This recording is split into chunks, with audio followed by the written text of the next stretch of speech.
Hello out there. Welcome to Grog Talk. I'm James. I'm Dan. Where are we at today, Dan? We are at the Blood of the Vine Tavern in Barovia. We're just heading through. That we were, but now we're kind of stuck here. What's up with that dude, Eric? He's creepy. I ordered our drinks and he didn't say anything. He just passed the drinks to us and then started. Everyone's kind of lifeless here. You think we should investigate? Well, I think we should. I mean, we are two clerics, wild and crazy clerics. Perhaps we'll investigate what's going on and with the power of our deities. That's true. We're brothers. That's right. I'm Boren. Actually, that's what we should have said. I'm Boren. I'm pious. You got to say your last name. Sermons. Boring sermons. That's right. You're pious faith keeper. Well, your name is not as rude, so that's good. Yeah, well, you know. I had a guy, Father Pain and Sister Agony, because that's right. That's good. I like that. That's right. All right. So this is our Halloween episode. That's right. Happy Halloween. Just 2 weeks after GrogCon, we're ready for some shenanigans, and we're going to talk specifically about the Undead.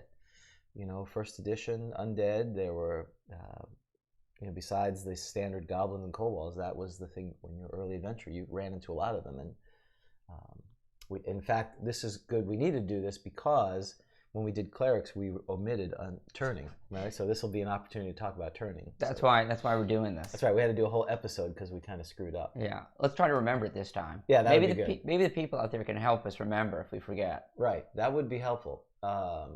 So let's see what we got here as far as announcements. We're sorry, we're a little bamboozled. We had some audio issues, but I think we're putting our amazing set together. Sounds a wee bit flat on the high end and unclear on the low end. Okay. Thank you. Let me see what we can do about that.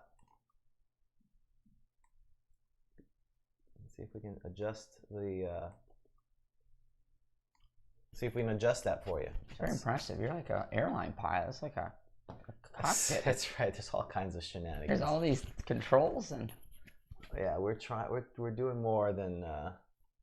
This is why having a production goblin would be wonderful. I'm not gonna lie. I got spoiled a little bit because I could focus on some of these other things. Let me see. Yeah. All right. Well, we made it a little louder. Different to usual sound mix. Okay, that's interesting. I don't know, but let me figure that out. I'm gonna crank it up, crank the gain up, and see what happens there. Let me look. Should we start over? That's right. No, we're not starting over. We are not. Check. Okay, we'll make it a little louder. Yeah, I apologize. I'll have to listen back to it because I don't know what I've done differently. Could be the batteries are going bad, but we're gonna. Can you hear us? Okay. Hello. Check. Yeah. Hello? If not, I'll keep adjusting it. But it sounds. I think it sounds like it's compressed or something. He's basically saying. Hopefully, it's not a streaming issue as well. So. We'll kind of play it by ear. So if it gets better or worse, just let us know out there. Okay, so we have some special guests. We have hopefully Carlos coming on in a little bit. Yep. We're starting to think about GrogCon, even though it's a year away. We're going to start working on that. Okay, so yeah, I'm going to have to figure that out, Minion. I'm not sure why it's doing that. I had to reboot the machine and it was having some issues. So I apologize. I'll have to do some homework after. But if it gets worse where you can't hear it, just let me know and then we may have to start over. But if you can hear us, that would be great. Let me try this as well. Try it again. Try you. Check. Hello. All right. Yeah. Let's see if that's. Maybe your mic was a little jacked up. All right. That should be. All right. Let's try that now. Because I saw this was a little bit off. So, okay. Cool. We should be good to go. All right. Love the audio issues first thing in the morning. All right. So, thanks to our patrons and reviews on iTunes. We haven't had any new ones, but I do want to mention that we have climbed over the top 100 in all the countries that we've been ranked in. Wow. That's crazy. That's right. We were 187 in the United States. That's the first time we've been in the top 500. Wow. How's that? That's awesome. Yeah. So thank you to out there. Yeah. The word is spreading, though it's compressed and they can't hear it. But right. going forward. Well, see, this is the problem. It's like the Sports Illustrated curse. Mm-hmm. We hit the top 187 or higher in all these countries. Right. And now we have a terrible show. So then people are going to come and they're going to be like, this is what this right. was? It's like an upset. Right.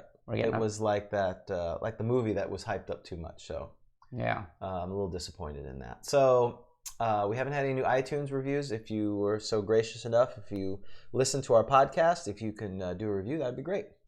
All right. So I think because we hopefully have Carlos on in a little bit, we should probably do our random encounter. And we've decided, because this is an undead themed day, we're going to do an undead table. So you created a table. and it's a graveyard table. Oh, correct. So it's a Halloween. It could be undead, but it's a graveyard random encounter table. Right. We shouldn't just assume it's going to be an undead. It may not be. And now, there's some controversy. Who's the champ? Is it a giant scorpion or a large scorpion? Well, is that the? So if you notice on our notes, and we do want to thank, I forgot the gentleman's name. It's a huge scorpion. It is a huge. Yes, it is a huge. I did validate that. It is a huge scorpion. Wait, which one's bigger, huge or giant? Giant is bigger. Oh, so we're just down to huge. He's been downgraded. Okay. Yeah. All right. That is incontrovertible. So this guy, the huge scorpion pinches. Was it pinches or what was the other? Stingly. Did you decide? All right, 1, 2, 3 pinches, 4, 5, 6 Stingley. There's going to be about, I don't know. Yeah, there wasn't a vote yet. That's Stingley. All right, Stingley. So Stingley's looking for this week. He's looking. Well, it could be it. He's looking for a tomb. Don't you think? He's heading to the graveyard. He's whistling through the graveyard, looking for a tomb. Yeah, Steve told us this. Steve Herring, he commented a couple of things. I want before we go into the scorpion. One, that in the Monster Manual 2 random tables, it was a huge scorpion, not a giant scorpion. He was correct. Mm-hmm. The huge scorpion is only a 4+4 hit dice, whereas the giant scorpion's 5+5, and the damage was not as much. The other thing which I didn't know about is that dragons, and this is why we're so fortunate, we have a bunch of really experienced people. We don't know everything. In fact, we know basically nothing a lot of times. Right. We know. We don't know more than we know. That's right, exactly. That's a good thing.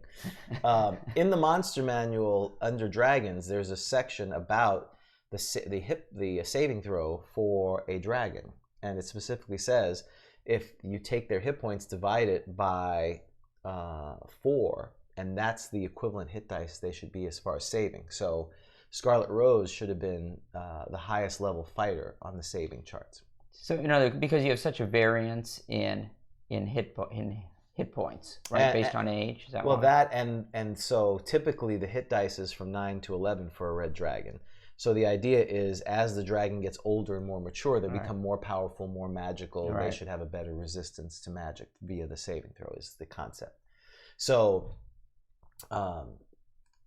the idea was, as Steve pointed out, that Scarlet Rose should have saved as a 17th level, which of course is a big deal because that potentially could save. But I reviewed the tape. I reviewed because it's fortunately it worked out. I rolled the first save for Scarlet Rose. I saved was a 2. I rolled, which was still a failure for a 17th level fighter under poison, regardless of whether it was a huge spider or a giant spider. So I think the overall, I want to spend just a couple of minutes on when the DM makes a mistake. What do you do when you find out later that you've made a mistake, or you've allowed a rule? The player has said, "Oh, I've cast this spell," or "I do this," and you find out later that they're not correct. In this case. Yeah.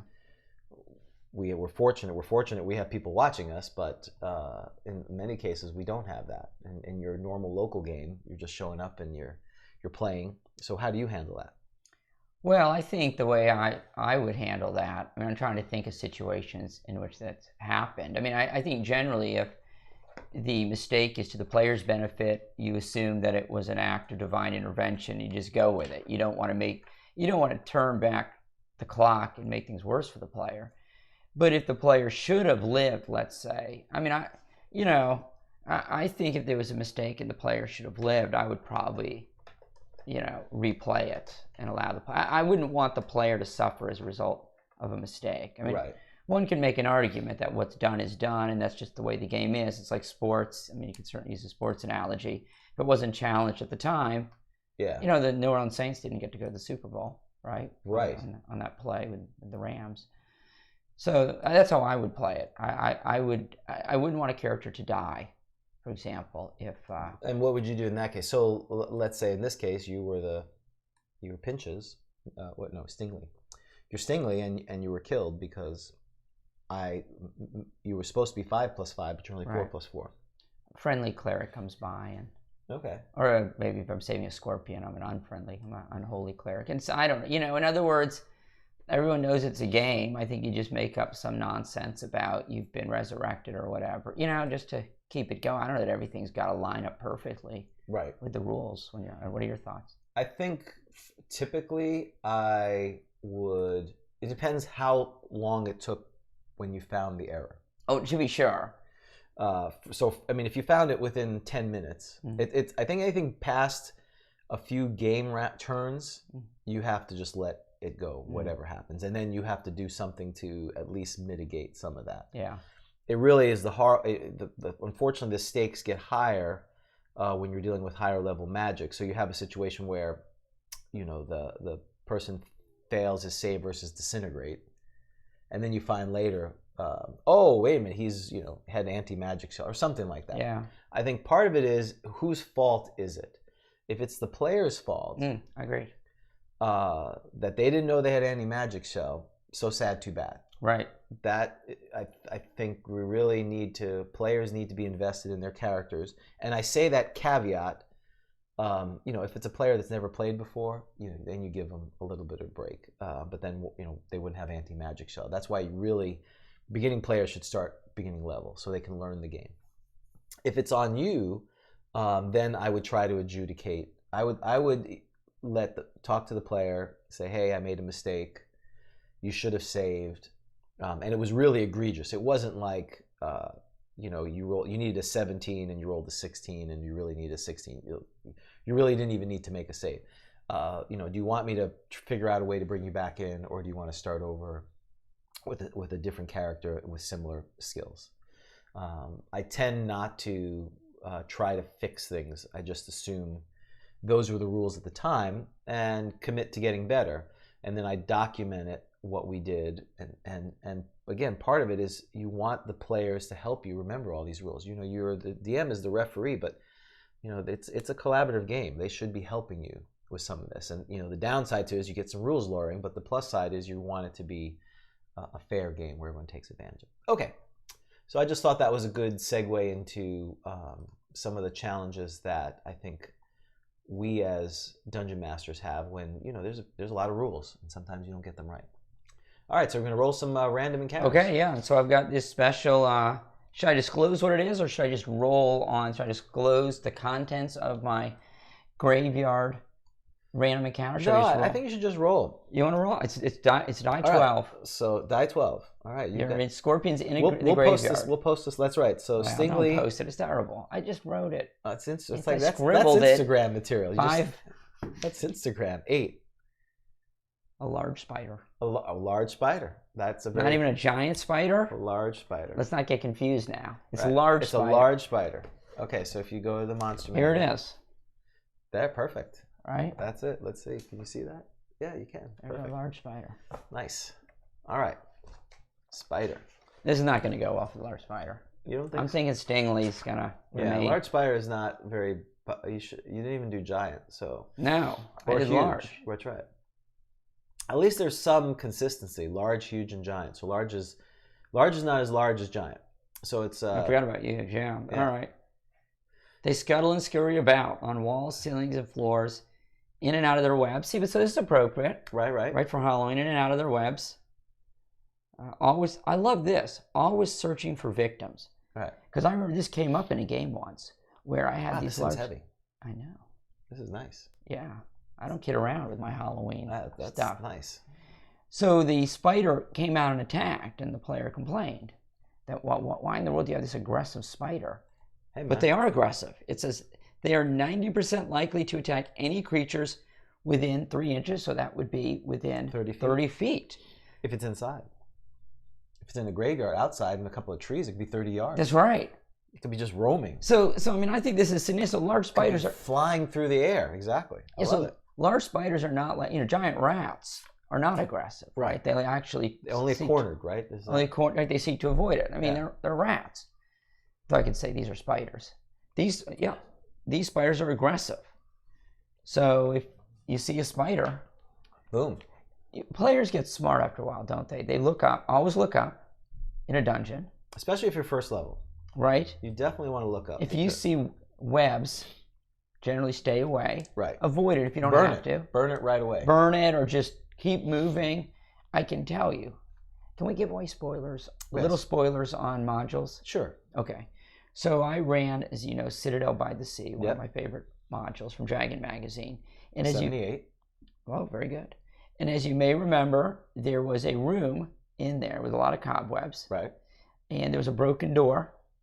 And one of the player characters, you guys were trying to look through and all that. Yep. And you went under the door, and there was a spider on the back of the door. Yep. Drops down, killed one of the characters. Killed it right away. Very unhappy. Right. The party in the game at the convention, and I don't know if this is because of time constraints, looked in there, saw cobweb, we're moving on. Nah, that's it. There's no reason. We don't think the prize is here. Right. This is just death. And exactly. This is just death. So you get a +2 save, which is nice. But these things are horrible. Large spiders, 2 to 20. Oh, let me ask you. Don't look. Oh, I'm sorry. It's too late, isn't it? Yeah, I saw. What did you want me to tell me? What's their number appearing? Well, you just said 2 to 20. They're common. Oh, I'm common. sorry. No, I said number. You're right. I didn't say frequency. That is terrifying. Yes. Just like the goblin is common, the idea of these giant predatory arachnids all over the place is terrifying. That are aggressive. Right. It's like a horror movie.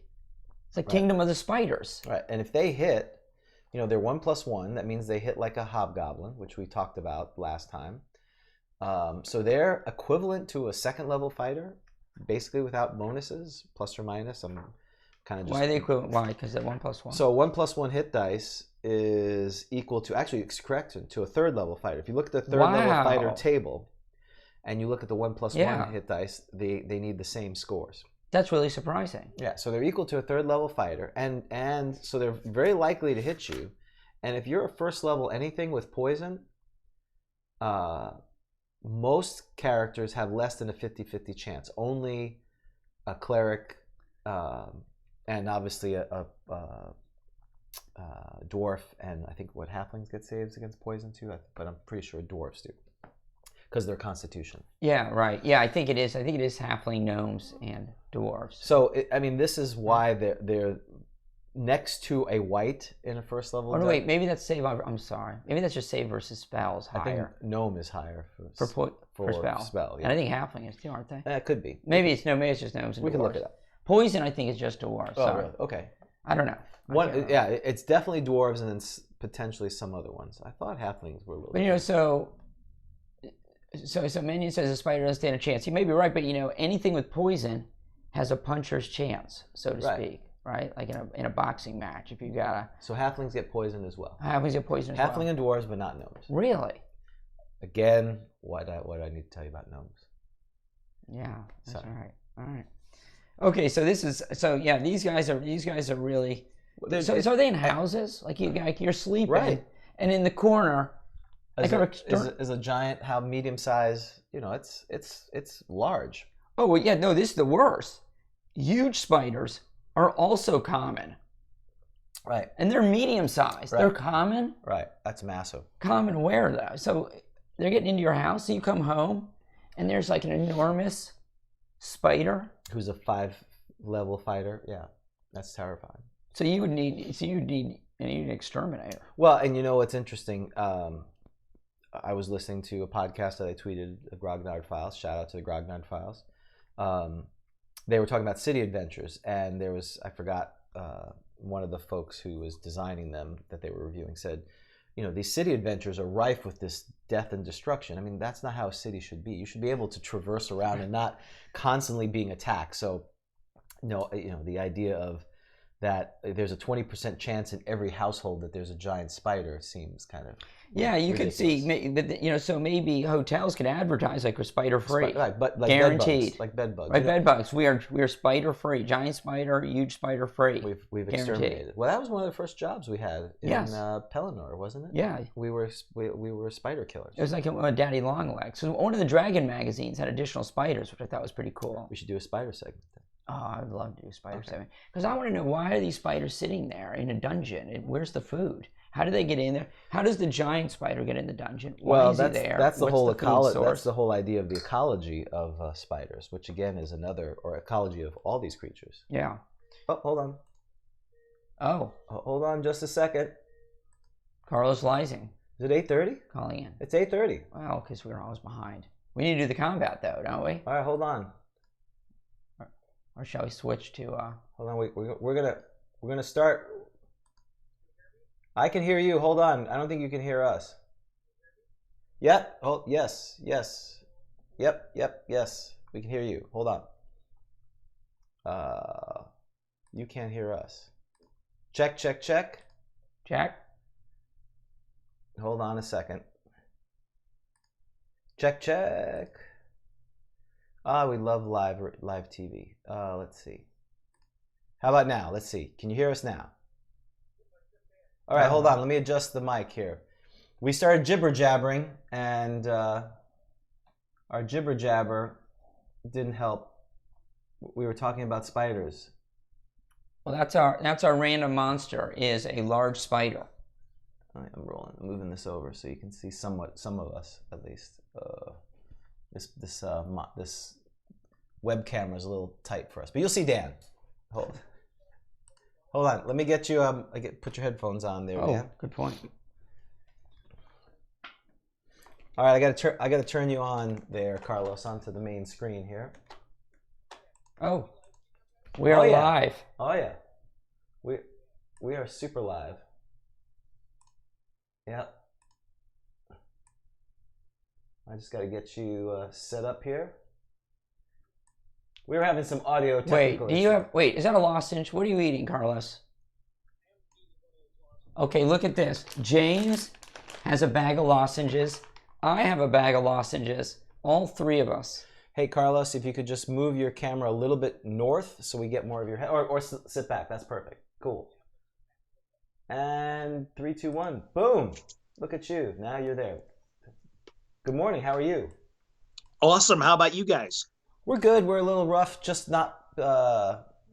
Again, we had some technical difficulties. You know how that goes. It always kind of throws everything for a loop. Absolutely. It's part of the game, unfortunately. It's because the Halloween episode. It's cursed. The Halloween curse. Carlos? Do you want to watch the combat? We rolled a random monster. As you know, Stingley, the huge scorpion, giant, a large scorpion of some size is the champ, and we've just rolled a large spider. And so okay, we did a graveyard random encounter. I did a little table for random graveyard encounter, and so awesome. So Stingley was looking for a tomb to go hang out in, as they're known to do, and he ran into a large spider. So you want to watch this combat, or shall we go to incomprehensible death? No. I'd be happy to watch the combat. Okay. Yeah. All right. Well, so I'm playing the spider. Oh, okay. Right, because you're the champ. Ocho? Oh no, I'm sorry. You always play the challenger, right? I'm always the champ. Yeah, because I tried to seduce. Well, I did. That's another horror story. I'm Ocho. You're Ocho? I'm Ocho. All right, let's do it. So we're multilingual now. That's nice. Octo is 8 in Greek. So there you go. I'm a Spanish spider. Nice. All right, so we're rolling for surprise. Right, absolutely. Right? All right. I am not surprised. Ocho is not surprised. Okay, no one's surprised. Neither is Snippy. What is his name? Stingley. And what is he? Huge, large? He is a huge scorpion. Huge scorpion. So Stingley. And the reason I didn't name him, because every time we name these things, they die. They die. So I just figured That's why I'm naming them. That's my initiative. Oh. Right? That's his initiative. Yeah. What'd you roll? 3. Oh, we got to tell the folks at home. One. All right. So you're the spider? I'm the spider. So should I enforce the multiple attack rule now? Wait. if okay, no, I read this in the DMG. If it is your natural, it's like claw bite is considered one routine. Oh, okay. One routine. What, do you have a source for that? Yes, the DMG on the multiple attacks. Is that part of the AF, the asterisks and footnotes? It's in the actual text. Which, by the way, Carlos, we're going to do a Kickstarter called Rules AF, asterisks and footnotes, because everything, you read the rule and then you read the asterisk, which totally changes the rule. So we're just going to... of course. We're just going to... we decided that that's going to be our Kickstarter. We're just going to take all the asterisks and footnotes out of first edition and put them on a sheet. Mm-hmm. It's going to be a pretty long sheet. Right. That's right. The RAF. All right, I'm going to move over here so you can see me. All right, I'm attacking. Yes, you're attacking. One. You're lucky you don't have nice. Vic's dice. Nicely done. All right, so... Ocho's in trouble. The huge spider from the Monster Manual 2, not a giant spider. No, Scorpion. Scorpion, that's right. You're the Scorpion. Yeah. We're all baffled. Do you need your stats? I don't need stats. He's 4 plus 4. Okay, What's your armor class? My armor... Well, I'm wearing plate mail. No, you're not wearing plate mail. Okay, it's an 8. 8. That's a hit. Oh, it's a hit. That's a hit. Oh, I'm hit dice 1 plus 1? So roll your hit dice. Oh, it's terrible. This will be... It's like a knockout. This is, yeah. Is that an 8-sided? It's not going so well. No, he's got 2 claws. 3 hit points. So, so of course, Stingley, as he's now the king of all monsters, he's traverses through the graveyard. Yeah. And sees the spider webs and thinks nothing of it. He's killed a red dragon. Right. And I have a 90, let's see if I came out and was aggressive, because, right, a 90% chance, right, that I was aggressive. Well, you were aggressive. You attacked it. 57. Yeah, you were easily aggressive. That's very clear. Did you know, Carlos, did you notice that large spiders, they're aggressive. 90% chance they'll attack you if you're within 30. Yes. Yeah. Highly aggressive. And they're common. Yeah. They're everywhere. Terrifying.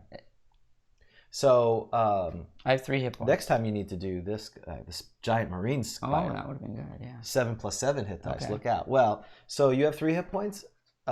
Yes. The huge... Well, I had 3 hit points. The huge scorpion... I was saying, shouldn't that be past tense? Yeah, I think it's in. The huge scorpion does 1d8, 1d8, as opposed to a giant scorpion, which was 1d10, 1d10. Okay. So the good news is, if I roll a 1 twice, you'd still be... Wow, I got a shot. Hey, that'd be great. All you need is the I'll take it. Believe in the heart of the dice. Yes. 8. Don't believe in the heart. 3. So you're... So what the spider descends down, makes your attack, and I assume the pincers just... Oh. You're not ocho anymore. You're more like cinco. Oh. Maybe cuatro. I'm not sure how many legs you have, but you don't have as many. Yeah, so he's like... Oh, he's just upside down. Yeah, just put him upside down. That's perfect. He's kind of... You like in those video games where it kind of twitches? Put him over here. He wants his mama. There you go. She's very sad. Look who's coming, though. That would be the marine huge spider. So, all right. Well, very good. So I will now, because he's survived 2 weeks, I will seal his fate by doing a Twitter poll of what his name is. Because we had Stingley, Pinches, and something else. Buster Douglas. Douglas. That was terrible. But wait a second. What happened to Scarlet? Oh, you're gonna have to watch the. We have bad news for you, buddy. You have to watch last week's episode. Yes. Well, let's put it this way: a giant scorpion. Wait, sorry, huge scorpion. Well, yeah. Is champ. Huge scorpion won. Sorry, man. It was pay-per-view. You needed to pay for that. Yeah, I guess if I would have shown up and actually played her, it might have gone differently. Exactly. In fact, I'm sure it would have gone differently. I'm devastated. Yeah. Good morning. Yeah. So. Yeah. Yeah. That it was. Dan used all his Esquire abilities to get all the rules that he could, so that. But I rolled the Scorpion the chance. But I rolled really well, and you rolled really bad. Yes. He was Scarlet Rose was asleep. I rolled under 20%. He got multiple attacks. Oh yeah, I didn't like a surprise, so like 4 rounds. Right, of surprise for 4 segments. I mean, it was just all bad. Yeah, it was nasty. But we did learn a couple of things. We learned something that I didn't know about. Was that dragons have a different saving throw rule in the monster manual. They do. So we were one of our listeners told us after the fact, which I reviewed the tape. It wouldn't have made a difference because I rolled a 2 on one of the saving throws, so it was a moot point. But we did learn something. Excellent. So that's long live the king, I suppose. That's right. Well, 2 weeks. That's usually the average lifespan of these monsters. They last 2 weeks. and then something gets. So I will name it, and it will be dead. Well, maybe, and someone is mentioning here maybe a Scarlet's revenge scenario. Maybe we could raise Scarlet, Right. like an undead, The undead one, an undead dragon, right? scenario. Well, there is undead dragon, but that comes from Monster Manual 2. That's okay. That's okay because that's cool. That's at the edge of the timeline for you. All right, shall we go to incomprehensible? Well, let's introduce Carlos because some people may or may not know. We assume that is. So Carlos, welcome. Good morning, Carlos. Thank you very much, guys. Thanks for having me. So Carlos is from Castle Entertainment. He's a renowned DM who you met back in GaryCon a few years ago, and he was one of our key guests at GrogCon this year. And he also produced, thanks to our patrons, the official GrogCon tournament module. Convention module. Excuse me. That's right. Yeah. And we have a copy of it here. The porcelain sword of Queen of Salad. That looks familiar. It does look familiar. So, which will be available if you're a patron, and also Carlos will have it on his website because we had some folks say, "Hey, when can we get it?" I said, Carlos takes this stuff very seriously, so he's still, I guess, your production, and maybe you can explain that process real quick of how you do that. Yeah, absolutely. You're talking about the well. First of all, what I do is I have a concept in mind, and I go ahead and I throw out I write all the text for the module. Usually, I start doing the introduction to it, and then I do encounters. I kind of use a Jim Ward philosophy that he taught me at one point in time, which is Jim, obviously the creator of Metamorph Self, books like Greyhawk Adventures and things like that. Real OG of the game. He taught me that one of the first things you always start with is random monster encounters. Yeah. And when you do that, you kind of get the idea for what the ecology, what the of the dungeon is going to be. I do a little bit differently than that, but that is one of my first steps as well. But one way or another, what I end up doing is I'll be commissioning art while I do that for modules so that it can be in production as I'm actually writing the module. We go to printing at that point. I use a printing house to do that, and then I go just distribute through either my patron, through my own bad self at conventions, or through Facebook.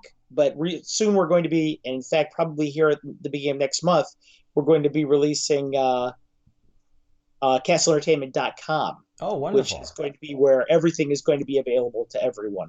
So if you guys are interested in seeing our stuff and buying it, CastleEntertainment.com is the way to go.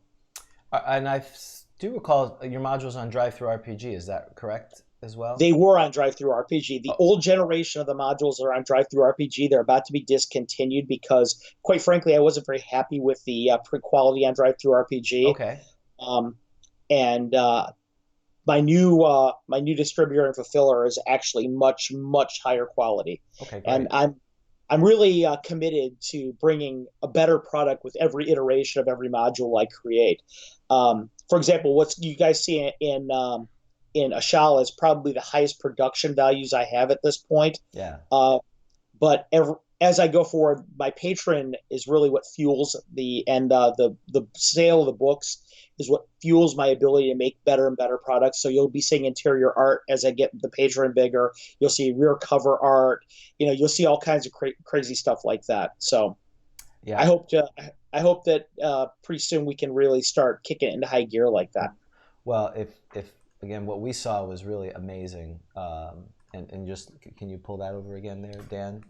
Just real quick. I mean, there is a back cover art. We have it on we have a cardboard holding it together, but this is a substantial adventure. It's not like 5 pages. This is larger than Keep of the Borderlands, which is again a massive. It's a great work, full of detail and flavor. We played it at GrogCon, but so you take, just kind of clarify.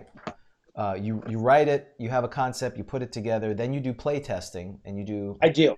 How many rounds of play testing do you feel like, okay, I have enough so that I can make the revisions? Well, before I go any further with this, I want to shout out to one of your viewers out there, Grendelwolf, who's watching right now, is actually Gaetano Lafavi, who is thanked in the module personally. He's the one who won the right in the contest to name the module. Yeah.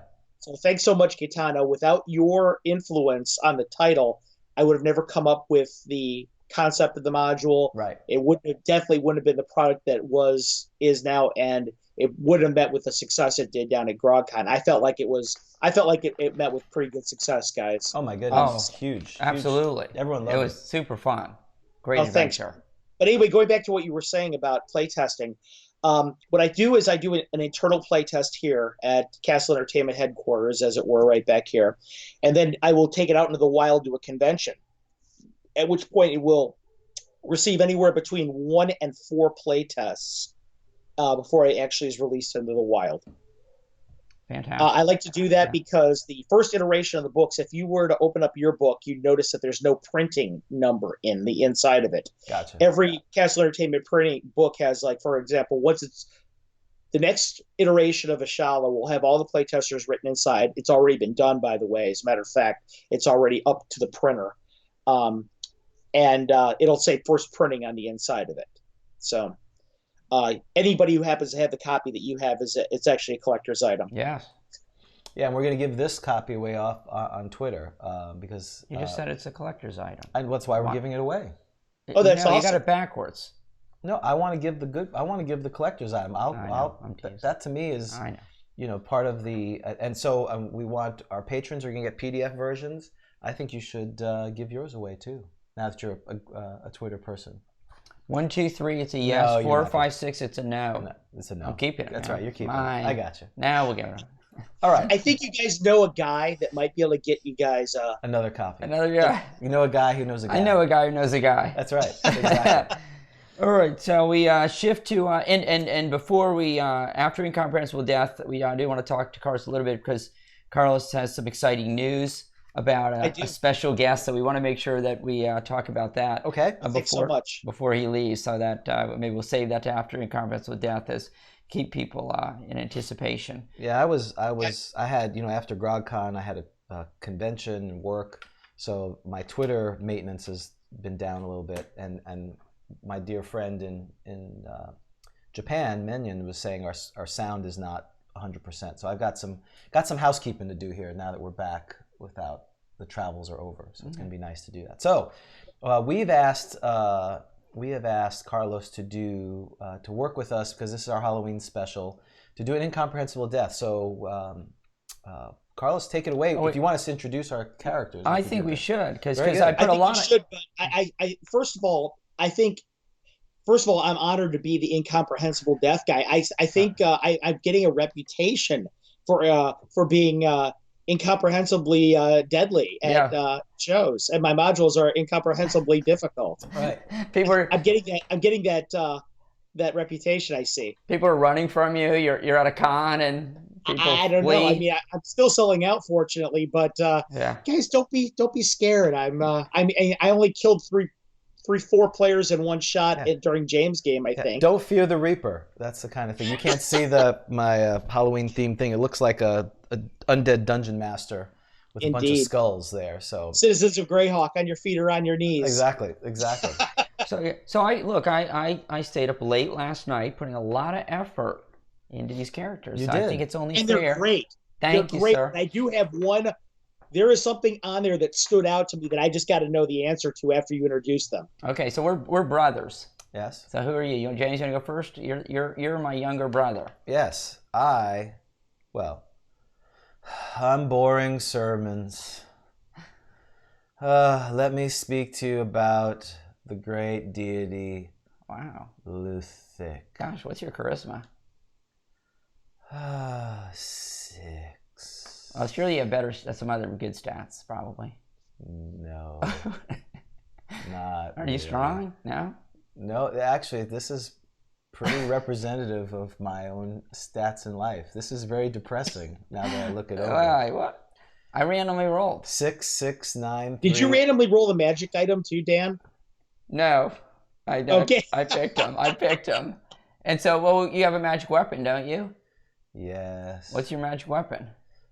It's very powerful. Yes? Yeah, it's so good that I don't even have to hit them. I just wave it around. But then I get tired. I think I'm just too weak to use it. I don't think it's anything wrong with the weapon. Yeah, well, Yeah, it might be cursed. Is that what that means? Yeah, -1 mace. I thought it was cursed. No. You have a -1 Cursed is like a holy cursed. thing. Right. Oh. So yeah, you're not. And how many hit points do you have? What's your AC? Well, it's 10. That sounds good. Like 1 to 10. Yeah, it is. You know, like It an is. amplifier, you turn it to 10? Yes, because you're 10. high dex. And how many hit points do you have? I have 9. I'm sure that's more than I have in real life. All right, so that's the character I made for you. Yes. I'm Pious Faithkeeper. I'm lawful good. I'm the older brother. I have a strength of 18, an intelligence of 18, a wisdom of 18, a dex of only 15, a con of only 17, a charisma of 18. I'm AC 3. I have 23 hit points, and I have a +2 mace, and I have 2 potions of healing. And that was randomly rolled too, right? Absolutely. All right. Mm-hmm. And then after that, I randomly rolled to see who would get which character, and I just happened to get this one. That's fantastic. Thank you. All right. So did I get to pick this? I don't remember. Did you just hand this to me? Randomly. Yes. I think. Okay. Okay. I said I randomly rolled, and I got this one. Okay. All right, Born, and you're a half-orc. I see that. You're my younger brother. An orc snuck into our mom's bed. Hey, Papa and you're was the product. Papa was a Rolling Stone. Mm-hmm. Don't worry, you have another level of cleric ability left in you. There's another issue with this. It should be 6,8. That's true to orcs. Or other half-orcs. I'm average then. So if there happens to be an orc in this scenario, please, Carlos, keep in mind it's an 8. That's right. My reaction roll may be better. Don't worry, guys. It's not negative. I got it all covered. Okay. It might be 0. Okay. It's not negative. All covered. Okay. Very good. So, all right. So, yeah. So, we're 2 brothers. We're both holy men. That's right. Well, you're half a holy man. You're a half orc. You're all right. And we're out. Where are we?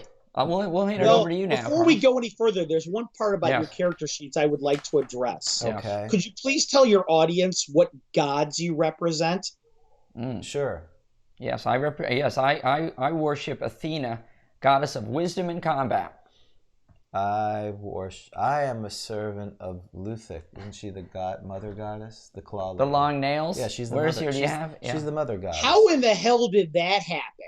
Athena and Luthic? How did that happen? I know. Because Born in Sermons is an embarrassment to the family. Different, half-orc, it's an embarrassment. I agree with you, Carlos. Thank you. I have no idea. How did that happen? What the heck happened? I'm a love child of a perfect love that you can't understand. Yeah. I'm more concerned about the family. Athena's wisdom, not being very wise when you're against our family. You're role playing it. I am. Yeah, I agree with you, Carlos. I should be more boorish. Thank you. Instead of just. I should also mention, by the way, James was he actually was one of the guys that stole the show at GrogCon during my game, during the first session of Ashala. The way you played your character was fantastic, especially the way you played off of your sister. That's right. In that scenario was awesome. As opposed to me when I played the sister, and at some point Carlos asked what my alignment was. Yeah, I had to ask what his alignment was. I felt it. It wasn't really a question as much as it was a reminder. No, I understood. I understood it was a rhetorical. I got it. Well, it was, because what happens sometimes is, well, at least for me, I think for most people, is when you're starting to play, you get into I want to win. And there was like a difficult thing. And I'm like, well, let's send in the locals. That's right. Let them test it out, because that seemed like good strategy, but it didn't seem very lawful good. The bulwark of the meek himself sending in the locals. Yeah, that's nice. Backstory, delete. Right. Paladin. I didn't read Paladin. You're no longer Paladin. Paladin is not what it used to be. You're not a cleric. You're a all right. All right. Well, brother. Yes, brother. All right, gentlemen. We'll begin the story. For those of you who actually watch my my Twitch show, it takes place, the campaign that I have going on right now takes place in the country of Radek. And I've decided that's where I'm going to place you guys. In fact, I'm going to put you in the titular settlement in Radek, which is called Kevrick's Cove, which is on the coast of Radek. It's a seaside town. It was founded by pirates hundreds of years ago. The pirate who founded it built a little wall around the city. And when he came back from one of his excursions with his crew, he found out that a bunch of locals had settled at the foot of the foot of this wall because they wanted protection. Well, the pirate started charging them tax and started to realize to himself, hey, you know what? Rather than going out at sea and being chased by corsairs and being attacked by sea monsters, getting taxed is a pretty nice way to make a safe living. So that's where he retired. Caverick's Cove is now a sleepy town. There's a lot of rumors about the town's history about buried treasure and ghosts and things like that of the victims of the pirates and nefarious misdeeds that have happened within the town. And in fact, pursuing one of these legends is why your characters are here today. Your two characters are here because you've been called actually by a man named Albus Ryder. Albus Ryder is the grave digger at Caverick's Cove. The graveyard is probably about a quarter mile away from the city walls itself. It's up on a small hill. It's got a wrought iron fence around it. There's only one large mausoleum in there, which belongs to Henry Caverick's family. The rest of them are small graves. And he told you, he sent for you from your various, he sent out a call for holy men, basically. And you two are the ones that arrived, sent by your various superiors within the church. Your church is, because you were locals. And Albus has told you that, want to let you know that their current cleric within the town, who's a cleric of Palor, God Palor, has gone missing. He was last seen up on the hill at the graveyard. Now, when you've arrived at Caverick's Cove, it's in the middle of the night. Okay, it's kind of a cool autumn night.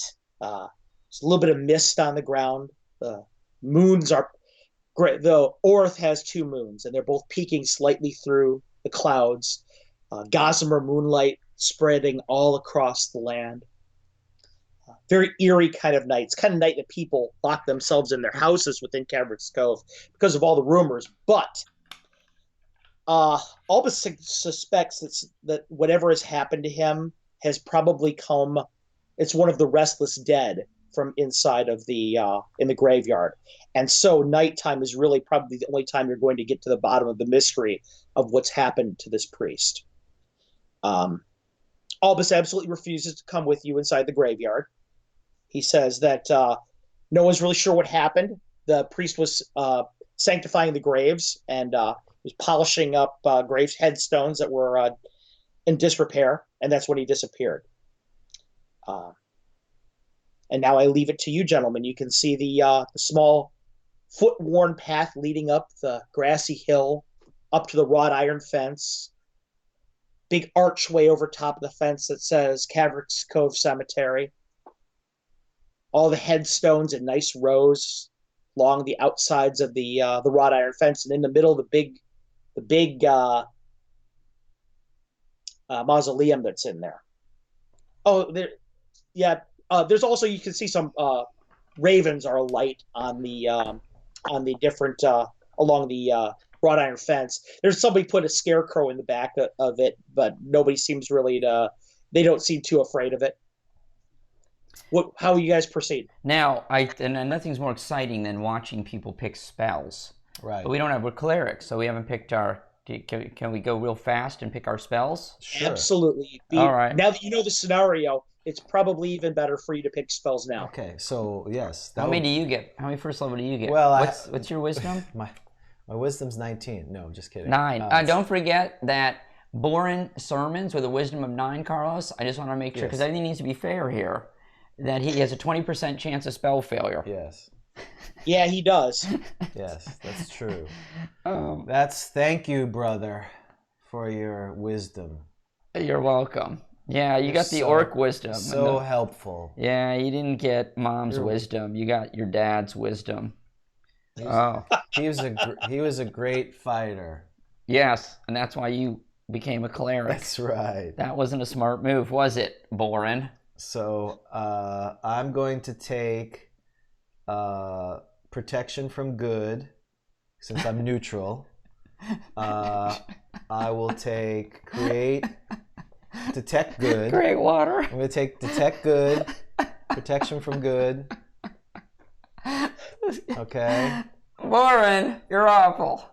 You're What? an embarrassment. Oh my God. Why do you assume only evil? You're right. Good point. That's true. You worship Luthik. Good could kill us. You feel better if good slayed us? Maybe it's a good thing. That's very wise. You're very wise. Thank Boren. you for figuring that out. You might, if Boren survives, you really take into the character. You may want to continue and just play this character, don't you think? In a regular game. Right. And I'm going to take hold person because, undead, very, very good against that. So I'm going to take hold person. That's an excellent move. Oh, that is a good. Yeah. Yes. Are people? Well, or the speak with animals. That's my.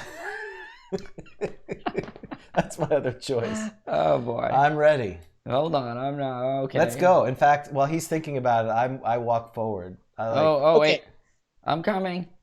All right. Okay. As you begin to walk forward, Boren, you're walking up the worn path. You pass through the gates. Some of the crows caw a few times and scatter off the fence. Mm-hmm. The mists are clinging to the grass. It's quiet outside. All you can hear is the wind kind of rolling through across the land. It's just beginning to rain, just very slightly.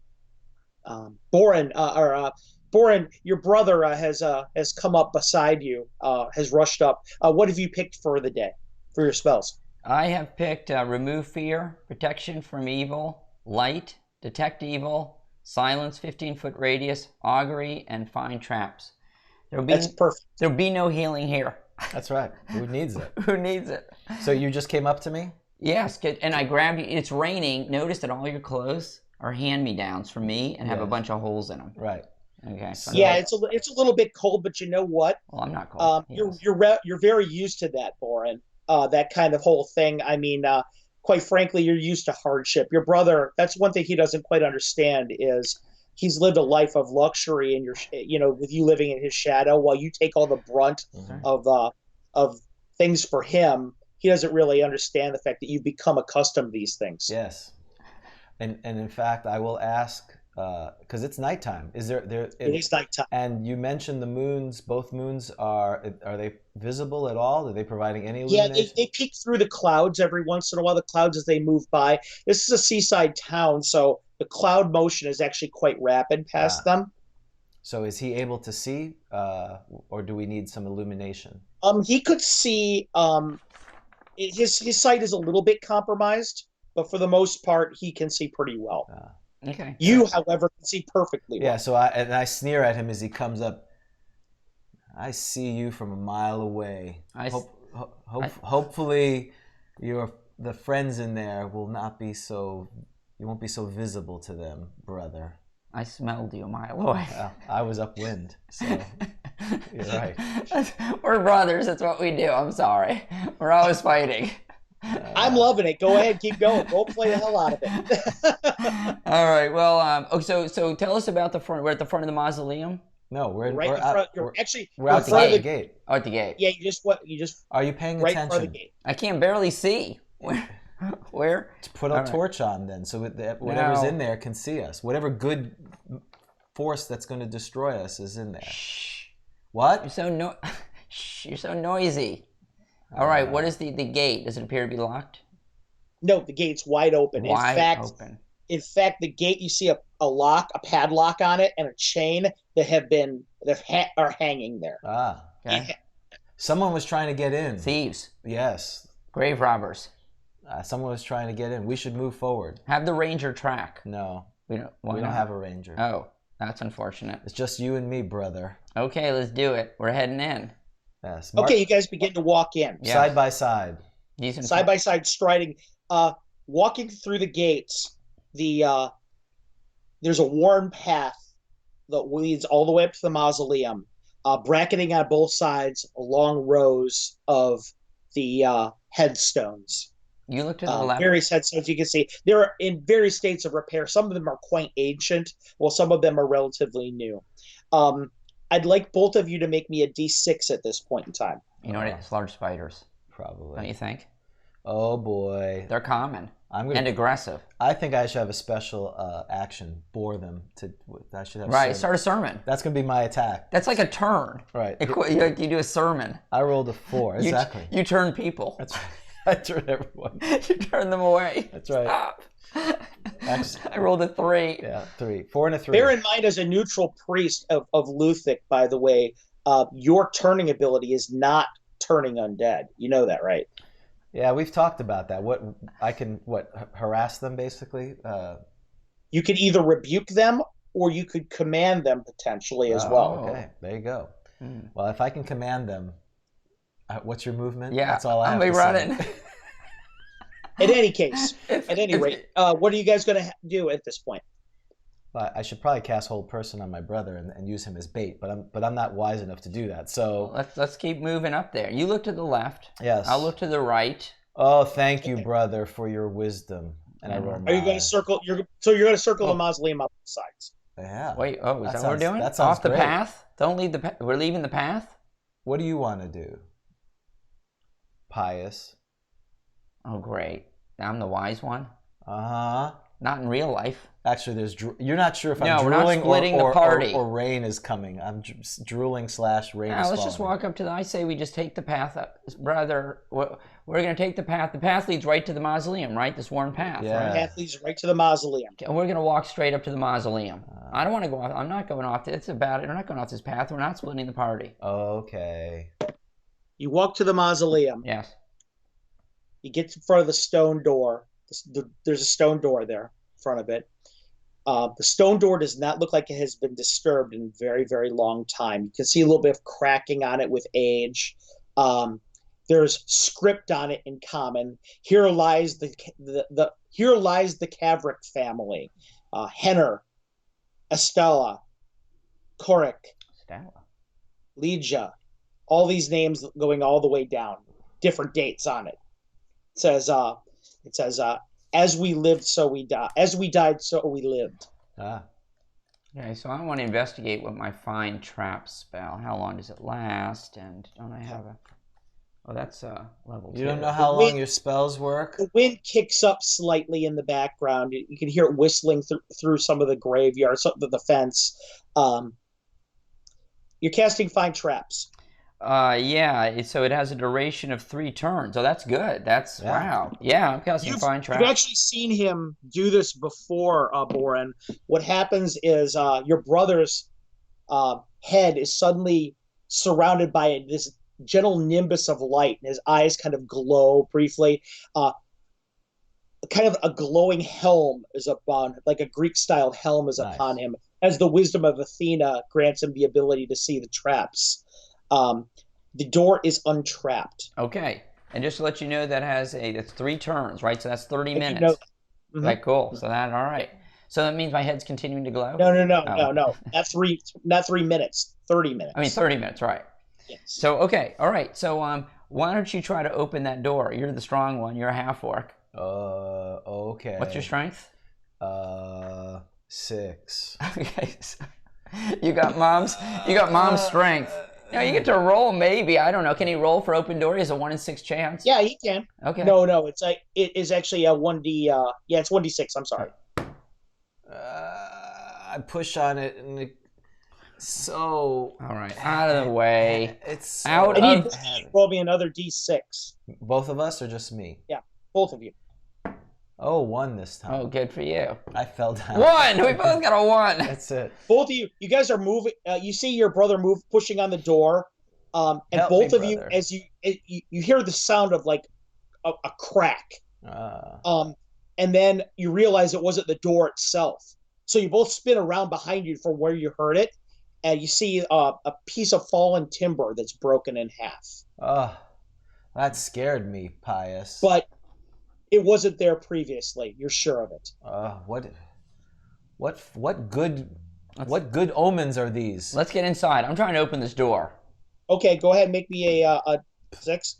I rolled a 6. You did not do it. But we can try multiple times. Yes, this is the adventure. Us trying to open the door. The thing won't budge. Can I try again? Sure. 5. What? 5. I need you to roll me both another d6, please. Open the door. I rolled a 4. Open the door. All right. I rolled this 5 on the. This is first edition. We can't even get into the adventure. You guys are trying to push open the door. The door won't budge at all. But you're of the opinion that the reason why it won't open is it feels like it's barred from the inside. Oh, it's barred. It feels like it feels like there's some kind of reinforcement that it won't move. Shall we search for secret entrances? Well, Lauren? yeah. I'm going to search for secret entrances. I don't know. Are you going to check the entire mausoleum, or are you going to check just the door area? Well, I'm going to start with the door area. Yeah, let's start with the door. Both of you roll me a d6. 3. 1. Okay. What are you metagaming? You're looking for traps, Yes. Boren. You can't really, or I should say secret doors. Your brother is kind of pushing at things. Neither one of you seems to find anything, though. Should I keep moving? Let's keep Let's look around the mausoleum. That's good. Yeah. You guys going to go the same way, or are you going to split up? Oh, I start going to the left. I don't know I don't know if he's following me. Are you going to follow him? Hang on. No. How long? No. He goes left. I'll go to the right. Let's split the party. Yeah. We're going to split the party because you heard that's good. Yeah. I need you both to roll me a d6. 4. One of us is going to disappear. Hopefully 6. you. 6. Okay. Boring, you're going around the left-hand side. That's right. You don't really see anything at all. You're looking for traps, secret doors, I should say. You don't see anything. As you go around the other side, however, you're looking over. You see something out of place. Something seems weird to you, but you can't really put your finger on what it is. Out of place on the wall or somewhere else? No. Actually, in the grounds, something that just seems weird. You got that weird sensation that when you walk into a room that you've been in before and something's been moved, and you just realize that this doesn't seem quite right. Born, you're walking around the side. Are you going to you're going to meet your brother at the back, I assume? Right. I don't see any obvious way in at this point. No, neither one of you sees an obvious way in. So I try to sneak up on him since he's concentrating, right? Yeah. Okay, make me a d6. 6. Okay, he is so loud and so boisterous as he walks through. You could hear him probably from the city. Pius, I'm here. Shh. What? Shh. I'm here. Shh. Did you find something? Some of the ravens that are on the wrought iron scattering. Something seems strange, but I can't put my finger on it. Actually, Carlos, Lauren? I was using my mace and tapping on the ding ding on the mausoleum, checking. Ding ding. Hello.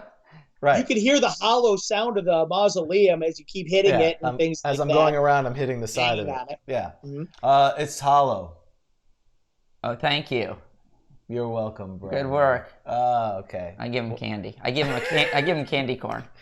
Candy corn. It makes him happy. I do. That does make me happy.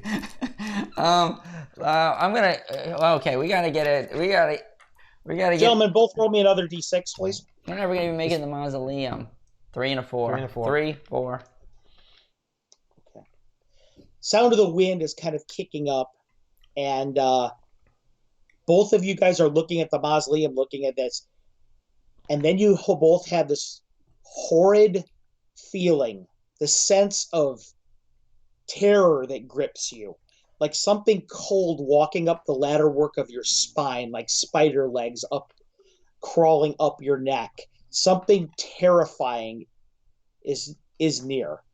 It's one of those things that makes all your hair stand on end, and it's almost overwhelming. I'm gonna cast protection from evil. I'm gonna cast protection from good. Okay, you both start to cast. Well, I have to roll my. Yeah, he may fail. I may fail. Hold on. 20% chance of fail. I gotta check if I fail. Yes, I'm 75. Is that a good thing? Yes, that means I. Yep, that's a good thing. I successfully. You're Okay, you both begin to cast. Roll me a d6. I rolled a 6. I rolled a 3. Boren, that feeling, that sensation, something about it compels you to turn around. I turn around. And when you turn around, it becomes obvious what was out of place. The scarecrow that was in the corner of the graveyard is now standing right behind you. 7 foot tall, long, spindly wooden limbs that come out in long finger claws. The head of it is a gigantic pumpkin that's been carved with dead eyes and a horrific, twisted smile on its face. This foxfire light breathes out of it, flickering and glowing menacingly as it reaches out towards you. Oh, good. I need both of you two to make me a saving throw. Can I say, because it's pretty dark, right? And all I see are these long kind of spindles coming. Yep. I think he wouldn't be able to see the menacing fingers. He would just be able to see this light. I think I'm confused. I think it's an avatar of Luthik, so I'm going to pray to it. Okay, I need you both to make me saving throws. Not embrace it? Well, if I fail, I'm going to embrace it. The way he's just described it has long fingernails. Yeah. It's a menacing thing. It's Mama. It's Mama. I think she's come to me. So I said protection. You rolled your 10%. Right. Yeah, you're like. I think this is. In fact, Mama Luthik has come. Thank you. I was like, look, brother. He's going to be killed on his knees. 1. A 1. An 18. You're incompetent. Gosh, Boren, you got a 1, I got an 18. Luthik, it is clear to you that this is Luthik. Oh, it is an avatar of Luthik. There's no doubt. And as it looks down at you, you're just fascinated by that foxfire glow. I put my hands down and I'm just in reverence to it now. Okay. Meanwhile, you turn around and you see your brother just in shock and awe looking up at this creature. Getting down on his knees in abeyance. Right. What are you going to do? I am going to, what a numbskull. I am going to attack this thing and save once again my boneheaded brother. Please. 6. Okay, you miss with your mace. You miss clearly over it, right past it. All right. As you reach out for it like that, Boren, you see your brother swing at it with its mace, your patron deity. Right. Yeah. It reaches out and attacks him in kind. Oh, it attacks my brother? So you're going to watch. It hits. I need you to make me a saving throw. 10.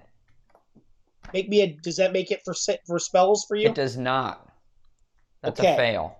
Take 6 points of damage. Just a flesh wound, no problem. All right, down to 17. Looking at this creature, your eyes just kind of glaze over. Your faces are both kind of covered in the warm glow of the light that comes from the holes cut in its horrific, its mockery of human features. And it reaches down and just touches both of you on the shoulders. The last thing that you're aware of is the priest that it murdered rising up from one of the graves, and all of the other holy men in turn coming up out of their graves covered in spiders, their flesh slowly eaten away. That's the last thing you remember before you too join its legions of the former holy men. Now the damned. What a perfect thing for me. I forgot to turn. Luthik, yeah. Who's so wise now? Not me. I wasn't going to turn. I don't think you can turn a scarecrow, whatever this creature. Your incomprehensible deaths, by the way, would come over the next 5 rounds in the most grisly fashion humanly possible, because the scarecrow, the monster that you just fought, has the unique ability that when it charms someone, it does not lift the charm when it attacks them. Nice. It could have repeatedly attacked you until you were dead. Can it be turned? It cannot be turned. All it's an automaton. I'm wise. Yes, you are the wise one. That's why I feel these pains of blows that it was doing to me was cleansing me so I could be prepared to see Luthik. This was wonderful. So how do we actually die? So what happens? What would have happened after that is, as it would have put its fingers both on your shoulders, it would have reached out and touched your foreheads and then taken its pointy fingers and jammed them right through your eyes and through your mouth. What could you better? This is Crushing perfect. both of your I'm so features happy, in its Luthic. claw-like hands. Nice. As gore just rushed down your faces, and you fell onto the ground in front of it. Wow. So it was like both at once, like Wow. one hand on each. It's just like puts them both out. That's awesome. Oh, beautiful. Thank you So so you're much. kneeling there going, Mama, Luthic, and it's just, Yeah. I think it couldn't have gone any better for me. yeah. There is your incomprehensible. Thank you. Carlos. Thank you, Thank you very sir. much. Now, for those of you guys who you're welcome. You're welcome. I created the character that you guys just fought, which is a scarecrow. It is actually game compliant. I didn't do anything freaky to its abilities. That is actually the Fiend Folio's scarecrow, and I've given it a backstory and I've done a little bit of background work on it. For Halloween, I've called it the Jack-o'-lantern, and for your viewers or for your patrons, wherever you want to give it to, on the PDF on the bottom corner of it, it mentions that it is a GROGTALK Halloween special edition. Hey. Feel free to give it out to whoever you want to. Well, Thank you, we Carlos. will That was definitely give great. it out to our patrons and let people know it's available, and definitely snippet this out. I love my character. So this is perfect. So there's no way in the Mausoleum?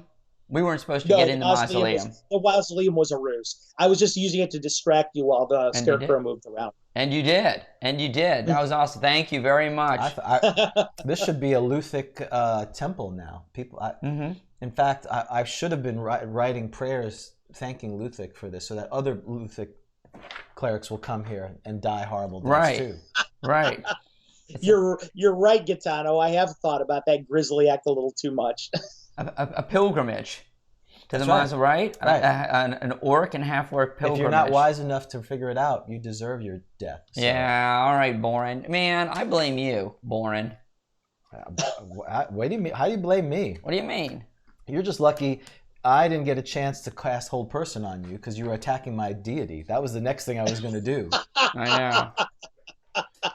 So I guess my belladonna, garlic, and wolfsbane was of no use. Yeah. Man. Thanks for coming out. Thanks for Now playing. I knew you guys would be prepared for Undead, and I knew that I wanted to do something Halloween-y for you guys. So what I wanted to do was do it just a little bit different for Halloween and make it something that I knew maybe your viewers had never seen before. It's kind of an obscure monster, and even in the Fiend Folio, I've never seen anybody use it before. Yeah. However, it's extremely dangerous because not only can it charm with a gaze attack, every time it hits you, it has the ability to charm you. Wow. And on top of that, when it hits you, it doesn't remove the charm, unlike normal attacks do. So literally, once it has multiple chances to charm you each round, and once it does, you're done. Yeah, that's pretty nasty. And we should have seen... Yeah, that's a 5-hit die monster that is just sickeningly difficult to fight. We should have seen a Fiend Folio monster coming.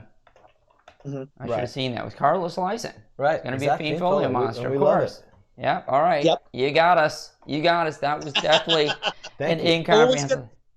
You guys can guess. You guys can always guess if you're going to see me.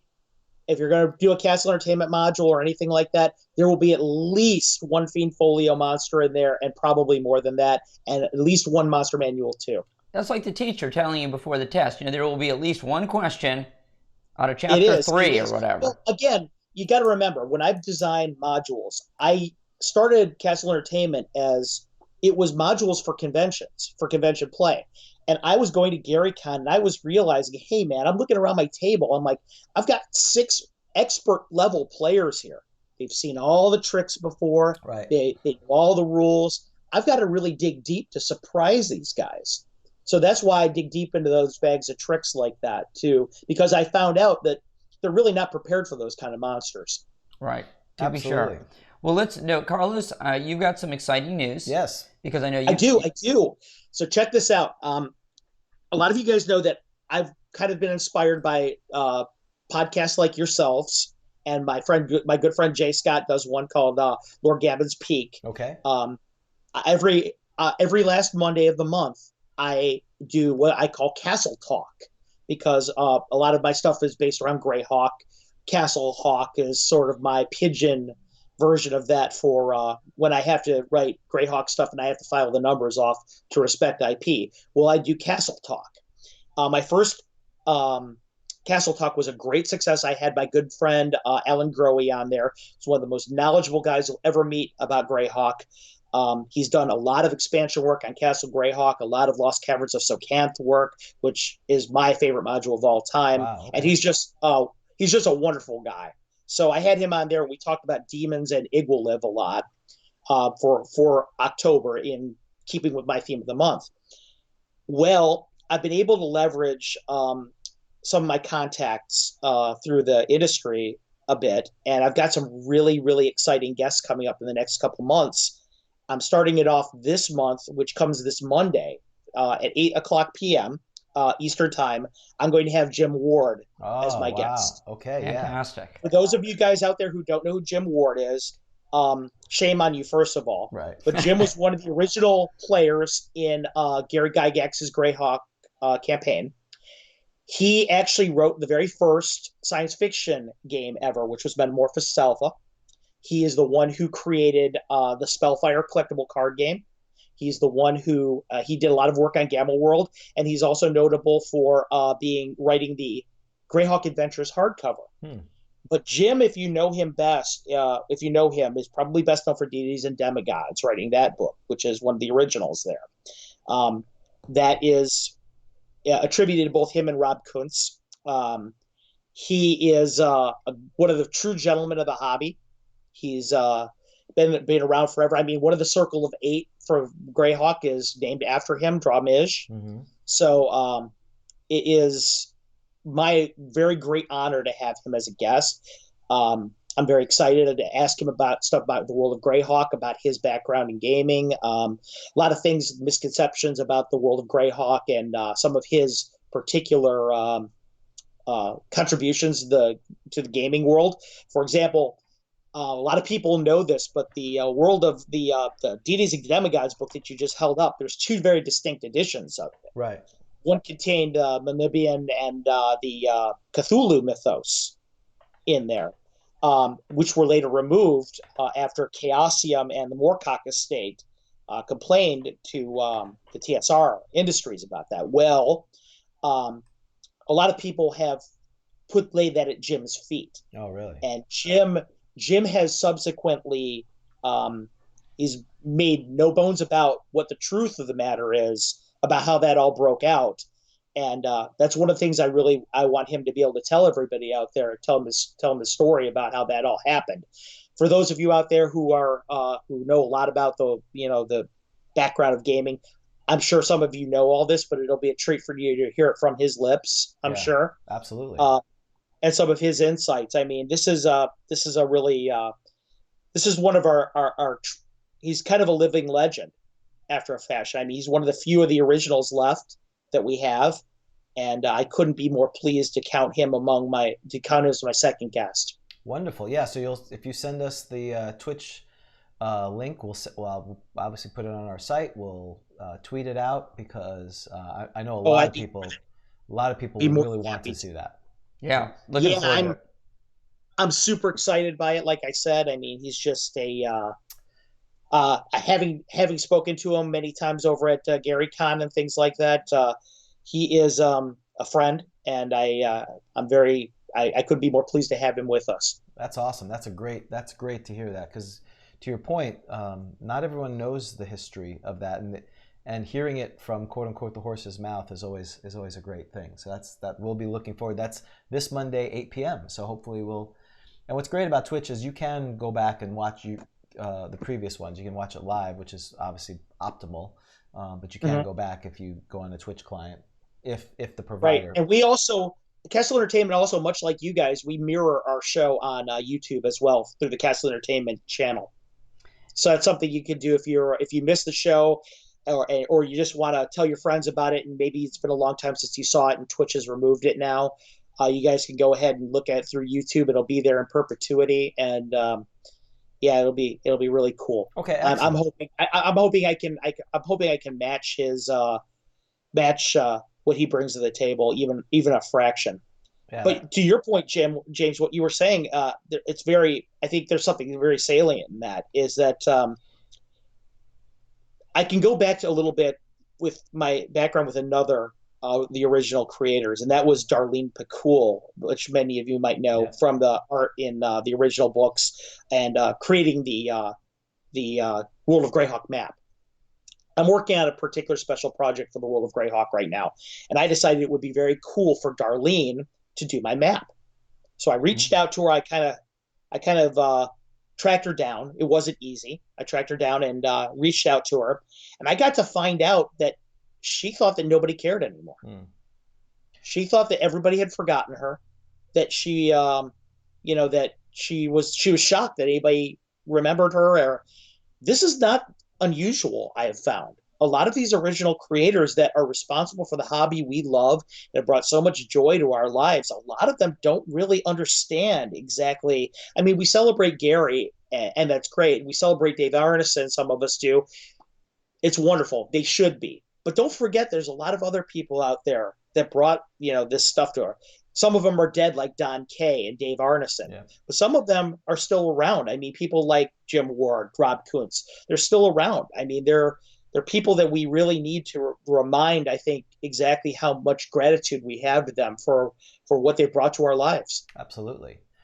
No doubt about it. And we found that people are like, that was a time of their lives. In some ways, that was kind of like our story. We did it for a while, and then we kind of moved on. And except, we started coming back to it, and I think a lot of people have done that. But we've reached out to people, and there's like, I haven't thought about it in 30 years. So I think this is great that people can realize that some of their works that they did are still resonating this time, because it is part of the tradition, and it's thank goodness we're having a renaissance of role-playing and D&D in particular. But it wouldn't have happened if this collective group of people from back in the day didn't start this. So it's great to not just honor them, but appreciate them, so that maybe this will re-energize them if they haven't thought about to do some more work. Because exactly, that to me like is for example, Darlene ended up doing the calligraphy on my map, and we're really good friends. I got her to go to Gary Con. We got her up there, and she got to reconnect with her family that she hadn't seen in a long time. Wow. Got to see old friends and things like that, and she's back in the game. I mean, now she's doing work again, and that just gladdens my heart more than you can imagine. Jim Ward is still doing relevant work right now. He's going to be talking about it on my show. These creators are still doing stuff out there. So I mean, and for people like you guys and myself, I mean, we're old fools from the old school. We do these the first edition thing, right? And if anybody should really be doing this kind of thing, it's us. Absolutely, without a doubt. Carlos, I'm going to ask you a real quick question. Of course. It's a dangerous question to ask, because I know we're probably short on time. I'm going to ask you a Greyhawk question, and I know that you can talk for a long time. And for someone who wants to buy, I'll be succinct. 1980 versus 1983 version, does it matter, right? So isn't there? Yes, it matters immensely. Okay, if you could inform me of the difference, I'd appreciate that. Not only are there entries that have been expanded, but there's a lot of data that has changed. If you compare the two documents back and forth from one another, it doesn't really change so much for the maps that are included inside of there, but actually the text that's inside of there matters a lot. Not to mention that when you're talking about the 83 box set, you're talking gods in there. You're talking, a lot of more details have gone on. You've got two different versions of the gods, one for DMs and one's for players. So there's a lot of different. It's more bigger, better. Okay, basically. So you would recommend, unless of course you were doing it for the collection purposes or the nostalgia, you would recommend 1983. I have both. I have both sitting up here behind me. As a creator myself that goes back and references these books all the time, I very rarely find myself referencing the folio. On the other hand, I reference the gold box a lot. What's the gold box? The gold box is what I was referring to about the 83 version, which is, okay, just a little quick history lesson. This is the first document you're talking about. This is the folio, the 1980 folio. Okay. You'll notice it's done in a loosely loosely bound kind of document. That's what I remember. That's what I have. Yeah, That's what I inside- remember. From inside of the book, you have this book right over here, World of Greyhawk. It's very small. Page count's 32 pages on it, most of which, if you look in the back, also are runes and things, okay? So really interior-wise, there's probably about 28 usable pages, all right? Now, we'll compare and contrast that to the gold box, which is right here. This is a box, all right? Got it.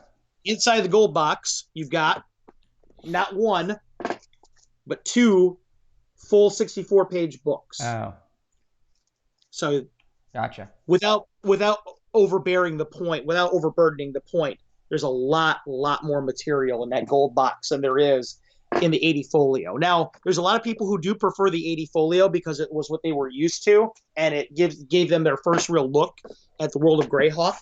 It's got a nostalgia thing to it, and it's got, if it's the first document you use, it's always the one you go back to. Right. So I can understand that, but by the same token, I think the 83 box is a lot more robust. Got it. Very All good. right. Well, very helpful. Thank you. I appreciate that. Well, cars. And there's also this tiny one too. Look at this that. Is the Oh, really? version. I've never seen traveling version. Wow. I've never seen Yeah, that. look at my size of my hand. That's Yeah. probably about yeah. That's It's almost And believe it or not, this thing is actually completely usable with full maps. Wow. Where can you get that? This was done by an Italian company in the mid '80s, Oh, That, so they're and probably. they reprinted. And they did everything. I have a Wow. they have I have a Greyhawk Adventures hardback that is done just like that, which is right over here. Okay. We need to do a shelfie See of that? Carlos's thing at some point. Now, Carlos, is it correct to understand that you're a Greyhawk enthusiast? That's right. I thought- You might say that. You might say I'm a Greyhawk enthusiast. I'm a huge collector too. I've got just about everything that's ever been released for the setting, including rare stuff like the Wizards of the Coast kit, a bunch of promo stuff in the late 2000s, like a Miracle's Fist. You remember Miracle the Chaotic from? Wait, yes. We talked about it last week. That's and what it's a big. we were at the It's Green. a giant dice that has a list of all these special chaos mage effects, and they did these dice that have like Ola Damara's holy symbol on them. Was got Oh, so I'm such a huge Greyhawk fan that I had to have I collect all the strange, weird Awesome. stuff like that. last episode we were at the Green Griffin. Isn't that outside? Where is that? Do I have that Green right? Dragon. I think you're Oh, I'm referring to the sorry. Green Dragon. Where Miracle or whoever it is He's on the basically- page in the DMG. Yeah. Okay, never mind. I thought you were talking about the World of Greyhawk. I was going to say that's the Green Dragon is probably what you're referring to. Was that the magic user though that he was referring to? That's the one in the picture. It is. Yeah. It is a Miracle the Chaotic. We took this picture, which is That's where Nicely done. that's where we were. that's right. So Now, it says now the Green I'll Griffin give you outside. both a trivia question. I'll give you both a I'm trivia never gonna question. Get this. Miracle the Chaotic statistics were actually released in what module? See, we needed him. We were asking this question last episode. Well, right? being that I'm going to say Greyhawk Adventures, that would be the only guess I would have. Being that I know that was the only Greyhawk module I can get off the top I of my can't. A bone hill. head. No, it's Negative. It would be actually a Paladin in Hell. Oh, Is wow. what it is. He Interesting. is actually the driving force that sends the party after the city that has been taken into hell Okay. by. He didn't send gnomes to do the bit. He did not Yeah. send gnomes to hell. That was a mistake. That was a mistake. Because they're all right. Gnomes are a mistake. And Carlos, That module is actually worth getting just for Miracle the Chaotic because the background, his tower, the way it's described, is pretty badass. Okay. Paladin Hell. And Carlos, That's a good Very suggestion. you are at Gamehole, right? Gamehole Con. I am So, at okay, I know your games. I think your games are all sold out. But if you're going to Gamehole Con, take a look. Maybe there'll be an opening. If not only that, just reach out to me. I'm playing a bunch of games that are unscheduled as well, some pickups and things like that. I'm more than happy to bring people in there. People I don't know or old friends or just fans of your show. You mentioned that you're fans of the show. I'm more than welcome to. If you guys are fans of this show, I'm a fan of yours. So That's great. Yeah, he'll kill your character. A little incomprehensible Right, death segment, right. like as you know.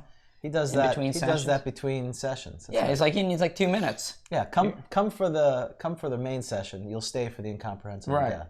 That's good. Well, Carlos, I appreciate you taking your morning and spending some time with us on this Halloween special. Hey, it's no problem, guys. Thanks for having me. We look forward to seeing you with Jim on Monday on Twitch at 8 p.m. Eastern Standard Time, right? And it'll be the follow-up will be on YouTube. And is it Castle Entertainment is your handle on Twitch, or? It is. It's my Castle Entertainment. I posted a link to that, and I will also post a link to the YouTube channel as well on your feed here. But yeah, it's thanks for having me again. Happy Halloween. We'll talk to you later. Thank you so much. Happy Halloween, guys. All right, thanks, Carlos. Bye now. That was great. Thanks. That's really cool that he. That was great. The Scarecrow. That was perfect. Oh yeah, that was perfect. You can't beat incomprehensible death. You cannot, by definition. All right. All right. Spell selection. Well, we need to do spells now. Nick is available out there, and he sent something before. I gotta scroll up here. So Nick, if you're out there, I saw something. Yeah. You need to message me at. Let's see what my handle is. Hold on. My Skype name is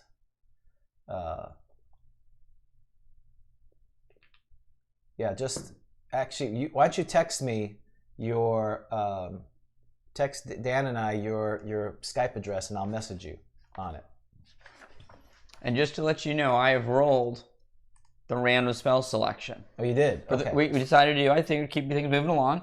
We decided we'd do a clerical spell. Right, we're only doing clerical spells. Because it's Halloween. Yep. And it's a 4th level spell. And I think this is really, really appropriate for Halloween. It's interesting how these things work out. You know what it is? What is exorcism? Lower water. Oh.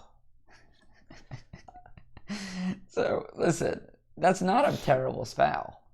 It gets you across bodies of water, right? I mean, in the tournament adventure at GROGTALK, my party, because I was running one of the games, my party got across, the bridge was there with the water, and you had the little devilfish jumping out, and they were dangerous. They lowered the water, so the devilfish were just sort of flopping around. So that was smart. That was a good use. That was, and it worked? It did. Well, yeah, I'm sure. I mean, if they're going to cast a lower water spell, you're going to let that. Of course, right? I'm not going to be like, no. I mean, yeah, I'm sure it worked. So casting a lower water spell causes water or similar fluid in the area of effect to sink away. Lowering is 5% of the original effect for every level. So that, you need to be good level. See, their cleric was 7th level. Right. So that's 35%. So that's a pretty decent drop. But for an entire river? Oh, I can't remember. That's good. Why don't you just do an area? No, they would have just done an area. You can do an area of effect. So, no, over the bridge, because they ran over the bridge. Because remember, the fish were jumping over the bridge. Oh, I got you. So just right underneath the bridge, they lowered it. Gotcha. So that way they could cross the bridge without the fish jumping over the bridge and biting them. I got you now. I got you. So have you ever had anyone use a lower water spell? No. You've never used it about a party member? I cannot think of... Because who's taking it? Right. In advance. Right. Because if like you said, you allow people to pick their... You allow people to use their... No, but some people allow them to... David, or the August Chamberlain from Australia, said he would allow them to pick... Yeah, because why would you pick lower water? I mean, you really would have to... You'd have to see the water, sleep overnight, wake up, pray for lower water, and then use it. Yeah, that's one way. I mean, the other opportunity, too, is... This is the power of scrolls, too. Smart players, in my opinion, will... when they get high enough level to create, when they can create scrolls, instead of, they can either double up on their powerful spells that they use all the time, like cure serious wounds or neutralize poison, or they can take utility spells that they don't want to use their internal slots to do. Mm-hmm. And so that would be one I would suggest doing. I like the reverse, raise water. Right. That could be kind of cool. Right, and you could see that. You could see that as an attack thing. So, if you're in a shipwreck thing where there's passages that are closed, you could drown people, assuming you have water breathing, which again. Yeah. So, but again, it's very situational. Right. Which means it's hard to. decide I'm going to pick that spell. Right, exactly. Just because. Unless you're like me and you randomly roll your spells. Yeah, I mean, the advantage of, and again, you argued, and I would agree with it, because it says water, similar fluid. So then the question is blood, similar fluid. Oh, yeah, because the river was, yeah, well, yes. Yes? Well, why? Because if you have an opportunity to use, well, I think if you have an opportunity to use the spell, you let them, And again, similar fluid. So would you allow lava? Yeah, I would. You're so nice. I would. Well, because when do you get to use that spell? Right. You don't want to discourage people. Right. I think the other value of lower water, I think it's one of the ways to attack a water elemental or water weird. I think those are. Oh. I think those are. That's interesting. This is. Yeah. Unfortunately, our august David Chamberlain is not on. Yeah. But I'm pretty sure that, because again, if a pool doesn't have enough liquid, the water elemental can't continue. Right. It has to dissipate, and then I think a water weird has some weakness to it, if I recall. I'm trying to look. But what's your favorite elemental of all time? The ale elemental. The ale elemental. I love that. All right. Yeah. Let's see. Cold spell. No, purify water is the one that does it. So you don't even need lower water. I thought there was something lower water did something. It would seem interesting. I'm sure if I looked up in one of the modules that that's one of the things you need to do to leverage it. Now you're gonna look at how Gary poo-pooed it. Yeah, exactly, because it was being abused. DMs were allowing it to be used on blood and lava. Blood and lava. And so he's and tapioca pudding. Yeah, but all right. Do you think anyone's ever done that? Like a black pudding and tapioca pudding? Well, I'm sure you would allow it. I would write that monster up, the tapioca pudding, the tapioca pudding. And that would, you would lower the water and it would... Lower pudding. Lower... Where are spells? Oh, gosh. These books kill me. Oh, my goodness. I'm there. I'm here. You got it? Okay. He's not going to talk about it. Because no one's abusing it. You sure?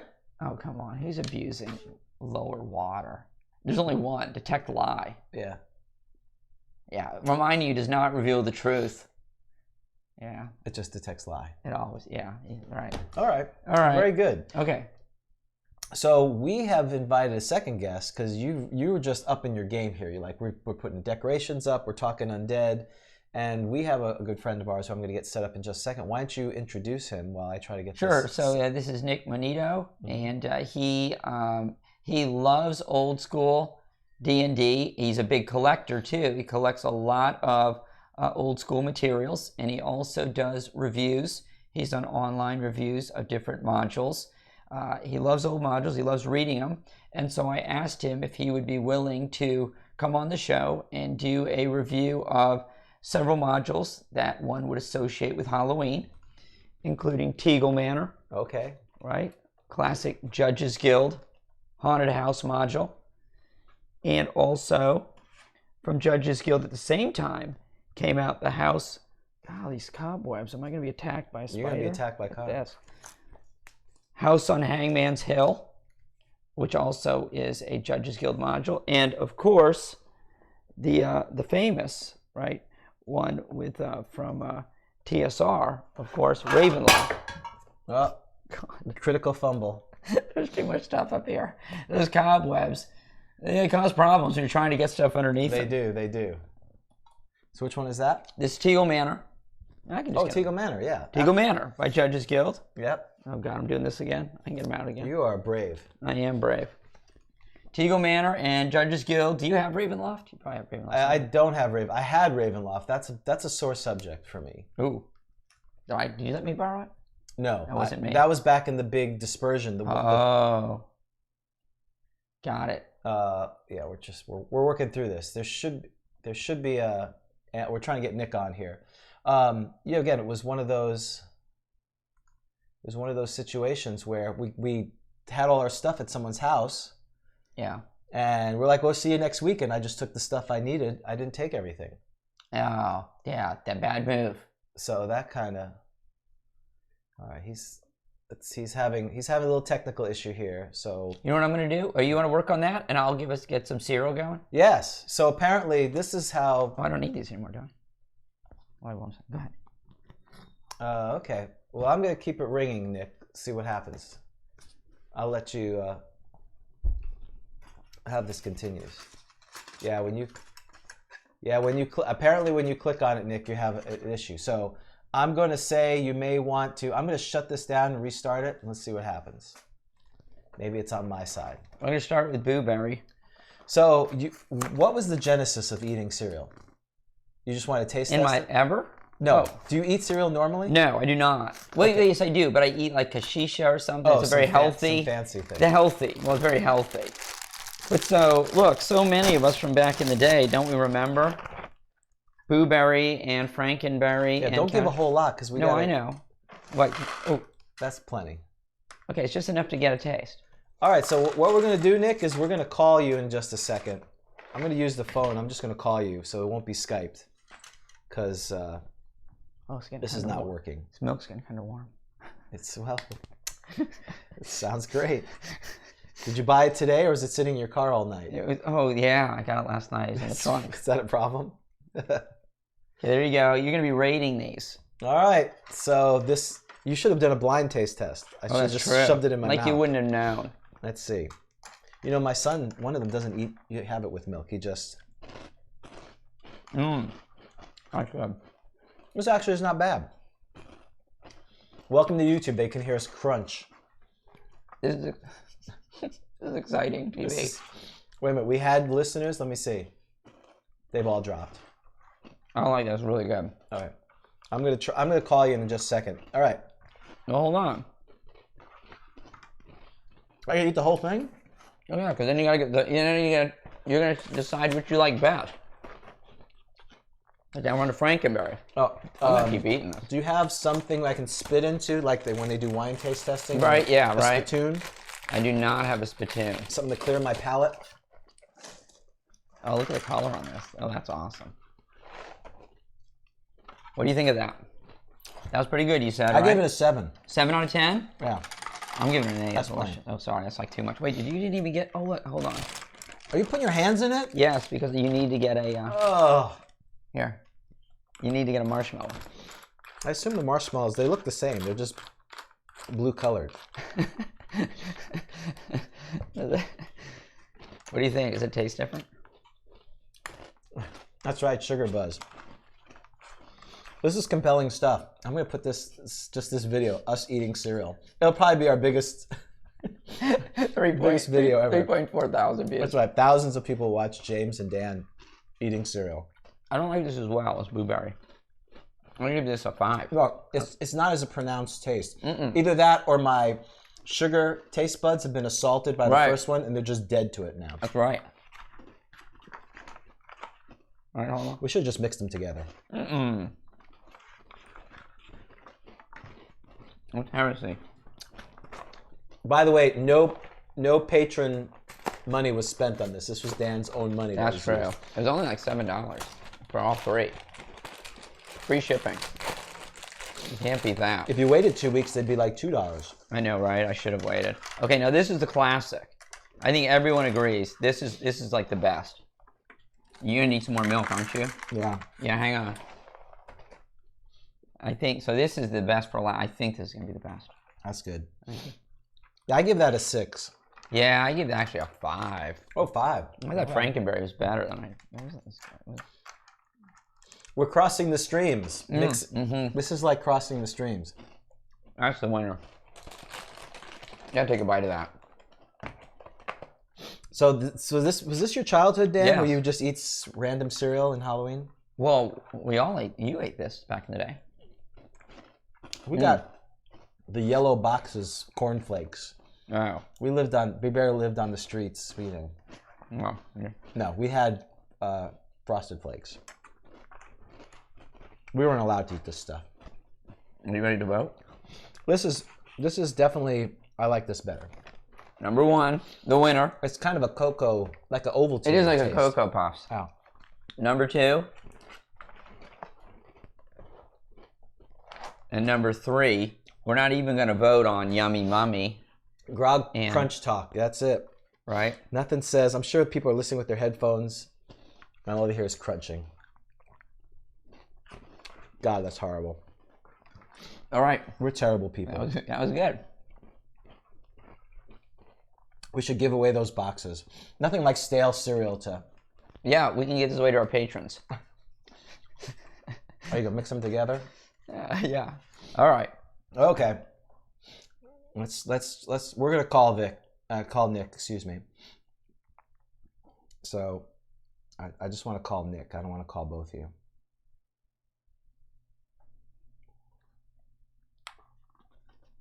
Let's see how this works. You don't need this.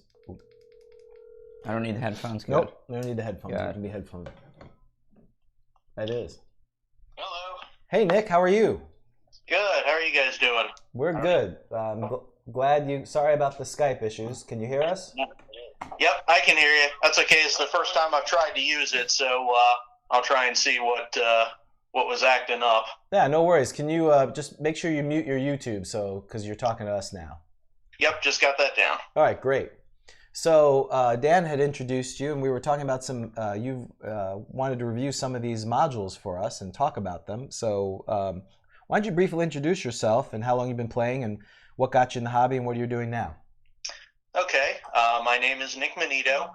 I've been playing since close to the beginning of D&D itself. I got started in the late 1970s, played the early boxed versions, then got into first edition AD&D, and I played that pretty much through the whole time it ran. I kind of missed second edition for the most part, played third a little bit with a group of friends at the time, then had another gap where there wasn't really anyone around, and a handful of years ago when I met Dan through the meetup is when I started getting active playing again. Nice. Yeah, Nick was there from the beginning of the meetup group. So from the Borderlands game, very first game. So Nick, you've done reviews, right? Online reviews of modules, correct? I know you've done the Caverns of Thracia, I believe. Yes, I've been writing reviews off and on for the blog that goes with the Reborn TSR site. Okay. Fantastic. So you send us the link to that, and we'll make sure we put that in the show notes. If text it to us when you get a chance. You don't have to do it now. Okay, will do. That would be great. So okay, so Nick, so we asked you if you could do a review of some of the modules that one might associate with Halloween. And so I don't know which ones you're prepared to talk about. I threw out the possibility of course, Ravenloft, Teagle Manor, and then a lesser-known one from Judges Guild, The House on Hangman's Hill. So I'll hand it over to you. Okay, I did make notes on a couple of them, so I guess I can start with House on Hangman's Hill, the one you sent me. And I think at the beginning, I think it says where he had thought it was the only haunted house adventure, and he didn't realize that Teagle Manor, I guess, had come out right at the beginning. So what are your thoughts on House on Hangman's Hill by Judges Guild, 1981? 1981. Yeah, I thought this was a very good one. As you say, it happens that the company did also produce Teagle Manor, but really outside of those, the haunted house idea is one thing that really wasn't represented early in the game. Obviously, you had a lot of your basic dungeon crawls and your let's go play in the city and let's go play in the wilderness and things like that. But the haunted house idea in the early days, you didn't really see a lot of published materials on that. Right. I mean, and to me, I was not as familiar with Judges Guild or a lot of, if it wasn't a TSR product, just the local game store we had. I don't know why we did get Dragon Magazine, but we kind of ignored a lot of the ads in the back. It just seemed such a hassle to mail. We were very distrustful back in the day and sending a check for whatever. So really the first kind of sort of haunted house was The Secret of Saltmarsh, the Sinister Secret Oh, of hey, Saltmarsh. I didn't even think about that one. Of course. Yeah, from TSR. That was the first of them getting in on the idea. And that was a UK one, and that was around that time frame. So you're right; it was a number of years, at least, from the origins of '74, for some of these modules to really come together. And I'm curious, why is that? Because, at least in your mind, do you think it was the kind of murder mystery was really not something that people wanted to do, or it was just not really thought of? What's your thoughts on that? I think it might have come through the way the game developed. D&D started as an offshoot of the tabletop wargaming. Right. The folks who played the miniatures of army battles and things like that. Then D&D was kind of a scaled down version where you would play individuals instead of large groups, but the idea of what you were doing in the adventures was still close to the same thing. Gotcha. Most of the influences you always figure came from Tolkien and Lord of the Rings and numerous other fantasy authors. So, like I was saying in the beginning, you have a lot of people thinking about getting in the dungeons and a lot of people thinking about wandering in the wilderness, but there really wasn't as much thought given in the beginning, I don't think, to other sorts of situations. Okay, so what's the highlight of House on Hangman's Hill from your perspective? Well, I found it was interesting. One of the things that he points out in the early notes is that it's the kind of thing. The setup, the way it says, is suggested for lower level characters than you might think for something like this, and gives the advice that it really shouldn't be played as just a go in and hack and slay kind of thing.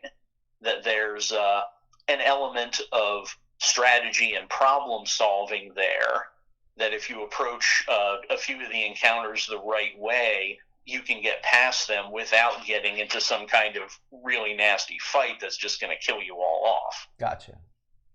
Now, what about, and so Teagle Manor, this is obviously far more well known than the House on Hangman's Hill. I mean, it's considered really a classic by many, and its reputation is that it's gonzo.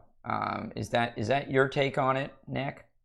I'd say so. Yeah, it's a huge thing when you think about the time period when it came out. The TSR modules at that point were still very small publications, a few maps, and a relatively light number of encounters. Teagle Manor, let's see. Is that one of the original copies you have there, or one of the reprints? This is the Goodman Games reprint. Okay, yeah, I have one of the reprint copies as well, and it looks like from it, the original was about 32 pages of material, and then this reprint also has some more that was added on. But if you look at it, if yours has the separate map pieces to it. It came with 2 maps that basically fold out like double the size of an 8.5 by 11 sheet of paper. One of them is a big hex map, shows you all the surrounding area. There's Teagle Manor itself, as well as a nearby village and some other things. Then you flip that one over, and it's a map of the ground level of the manor itself, just this really small scale of squares, and it is just absolutely packed on this map. Yeah, and my recollection is that this module, like the early Judges Guild modules, doesn't tell you the levels. and it can be the monsters in here and the creatures in here are wildly varying in terms of how dangerous they are, and so it's always hard to figure out what level characters should be when they go through one of these early Judges Guild modules. Is that your recollection, Nick? Yeah, they'll give you a little bit of suggestion. I think the other one was a little more detailed in how they thought a party should be made up. And Tego Manor itself, as you say, it's interesting. There's a huge amount of data that's presented, but depending on what you're used to in modules, it can be kind of a surprise to read. In the years even just of first edition D&D, if you look at the early modules versus the later ones, by the time you got to some of the ones down the line, you saw them written with the so-called box text, Yep. the description that would be for the player's public knowledge, as well as a good amount of the information that the DM only should know and things like that. But going back to this early stuff, the Tego Manor presentation, it's largely just a list of data. Right. You go through pages and pages of here's this group of rooms, A1, here's the size, here's the monster that's in it. Okay, A2, here's the size of the room, here's the monster that's in it, maybe a little treasure. And so you have a whole lot of that, but it feels like the kind of thing that would take a little more preparation on the DM's part to be ready to run it. Right. It's almost as if the person who wrote it for themselves. In that, you when I wrote modules for myself, it's very sparse. I put a couple of notes, a couple of things, key things, because again, I'm not having someone else read it. It's when you're presenting it, and I think part of the style there too is not hand-holding. So you could take this and modify it. I love the just looking at it real quick. It's not hit points, it's HTK. I guess hits to kill is that idea, which is, again, it's really old school from that kind of perspective, and or maybe not using hit points. Maybe that was a copyrighted term. Well, but I believe at the point, Nick, you might know this better than I would. I believe at that point in time, I would have assumed that Judges Guild had the licensing rights, right? Because they famously were the first third-party company, I believe, Right. to get a license to use the Dungeons and Dragons name and material, right? Yeah, I don't know all the timing details, if it goes back to the beginning or not. Certainly for a good portion of the time, they did have an official relationship there. Yeah. As you say, they were actually allowed to use the name on the cover, and no one was giving them any problems about that. To a certain extent, there may have also been the desire to try and play both sides. You'd want to be compatible with Dungeons and Dragons because it was fairly dominant in the market, but it certainly wasn't the only thing at the time. Right. So would you recommend Tego Manor and the House on Hangman's Hill if someone was looking to run a Halloween game? Would you recommend these modules? Tego Manor is a pretty good one. As I say, it would take quite a bit of preparation to be ready for it. I think the only consideration might be how much time you had available, whether you wanted something that might continue around or if you wanted something faster, because it is the sort of thing that you could play over a lot of sessions. Right. Hangman's Hill is a shorter one. I think that would be more conducive if you wanted a quick holiday kind of one. Also with the content, I feel like Hangman's Hill, it might fit in more with the theming of, as you say, a Halloween game. the background details, talks about the history of this building, the battles between the worshippers of rival gods, and you encounter a lot more in the way of undead as your monsters, as opposed to just a range of creatures. Now, and what we should mention as we wrap up this segment, though, is unfortunately, House on Hangman's Hill is harder to find. It's not been reproduced, so you got to find a copy on, say, eBay, and it can get pretty pricey. Teagle Manor is more accessible because it's been reprinted by Goodman's Games, and so I can't remember the price, but it's not exorbitant. You can get so Teagle Manor is more accessible than the House. So for our listeners, like, yeah, I want to get House on Hangman's Hill, let me go get that. Sounds great.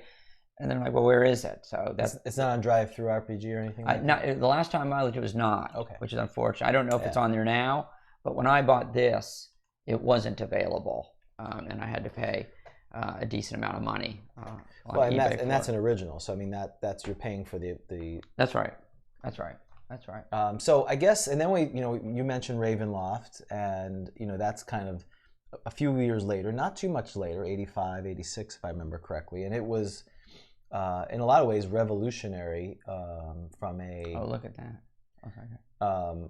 From that perspective, in that it was a break from the previous modules that TSR presented. So have you run Ravenloft, Nick, and what's your thoughts, and how's it different? I haven't run Ravenloft yet. Actually, a few years ago, at the shop where we regularly play, we did start a Halloween game of Ravenloft, and we got partway through it into the castle and wandered around a bit. We weren't able to finish it at that point. I don't know if we ever will pick up the game. Oh, I was there. I think I was there. Is that the Halloween game a couple years ago?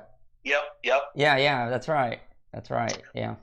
But as you said, James, that was a huge change in D&D itself, in what they were putting out, and also kind of followed in the vein of Dragonlance, in the sense of Ravenloft, not so much in first edition, but as they moved on to second edition, they just developed it into this massive universe of its own.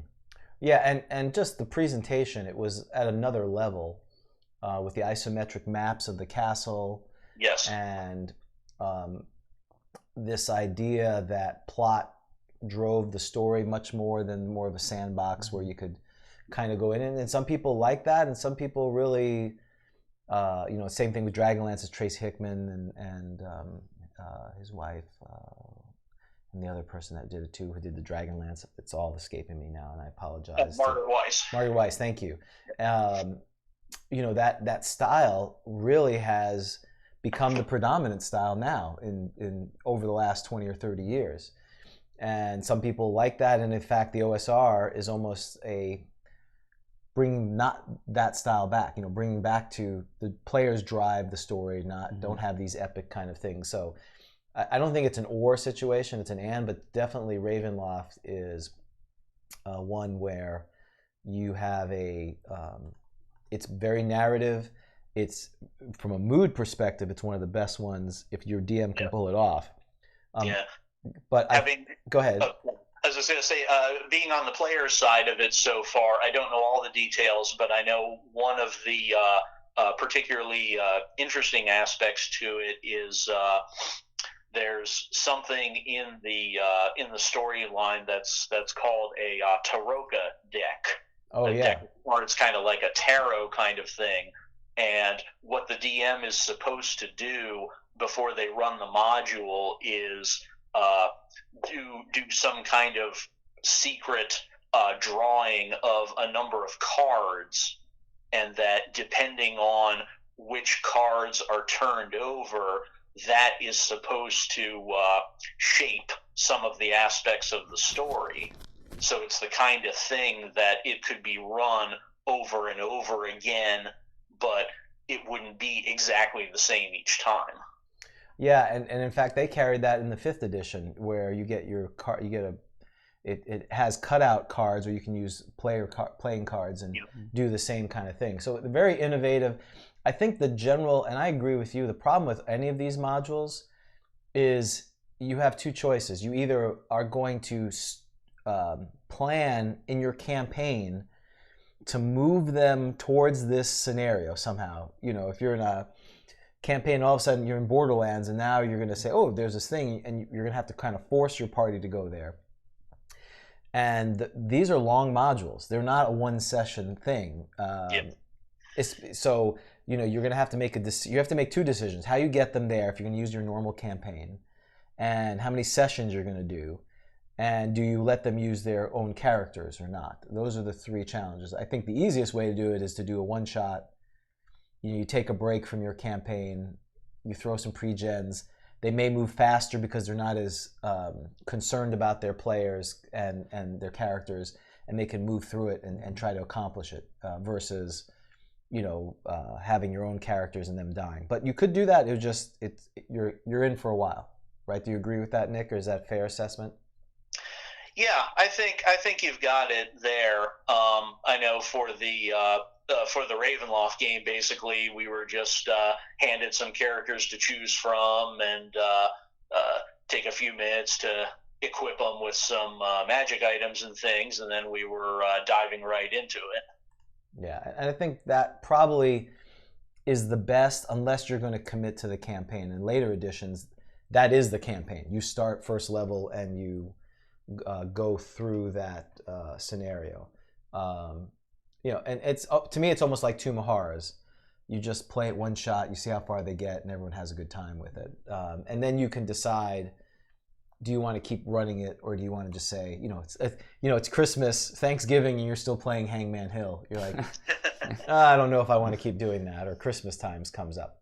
Well, great. So Nick, like I said, we'll definitely, if people want to find you, where can they find you if you're on social media or where you do your reviews? If you can just quickly tell us about that. Social media, I use Twitter. Okay. The handle is just Nick Manito, NickMonitto. So if you follow me, I'll repost retweet your thing out so people can find you. Just, we're at GROGTALK, so just I don't think you're one of our followers at this point, so we'd love to have you on there, and then or you can find Dan. He's out there, Dan Gromansky. He's out there. He's got his legion of followers right now. I think he's doing it just so I have to go on Facebook, because I've really avoided it, and he's making me do that. Yeah. So and you've done your reviews. What's the site if they want to go see your reviews? Let me see if I can get that loaded up.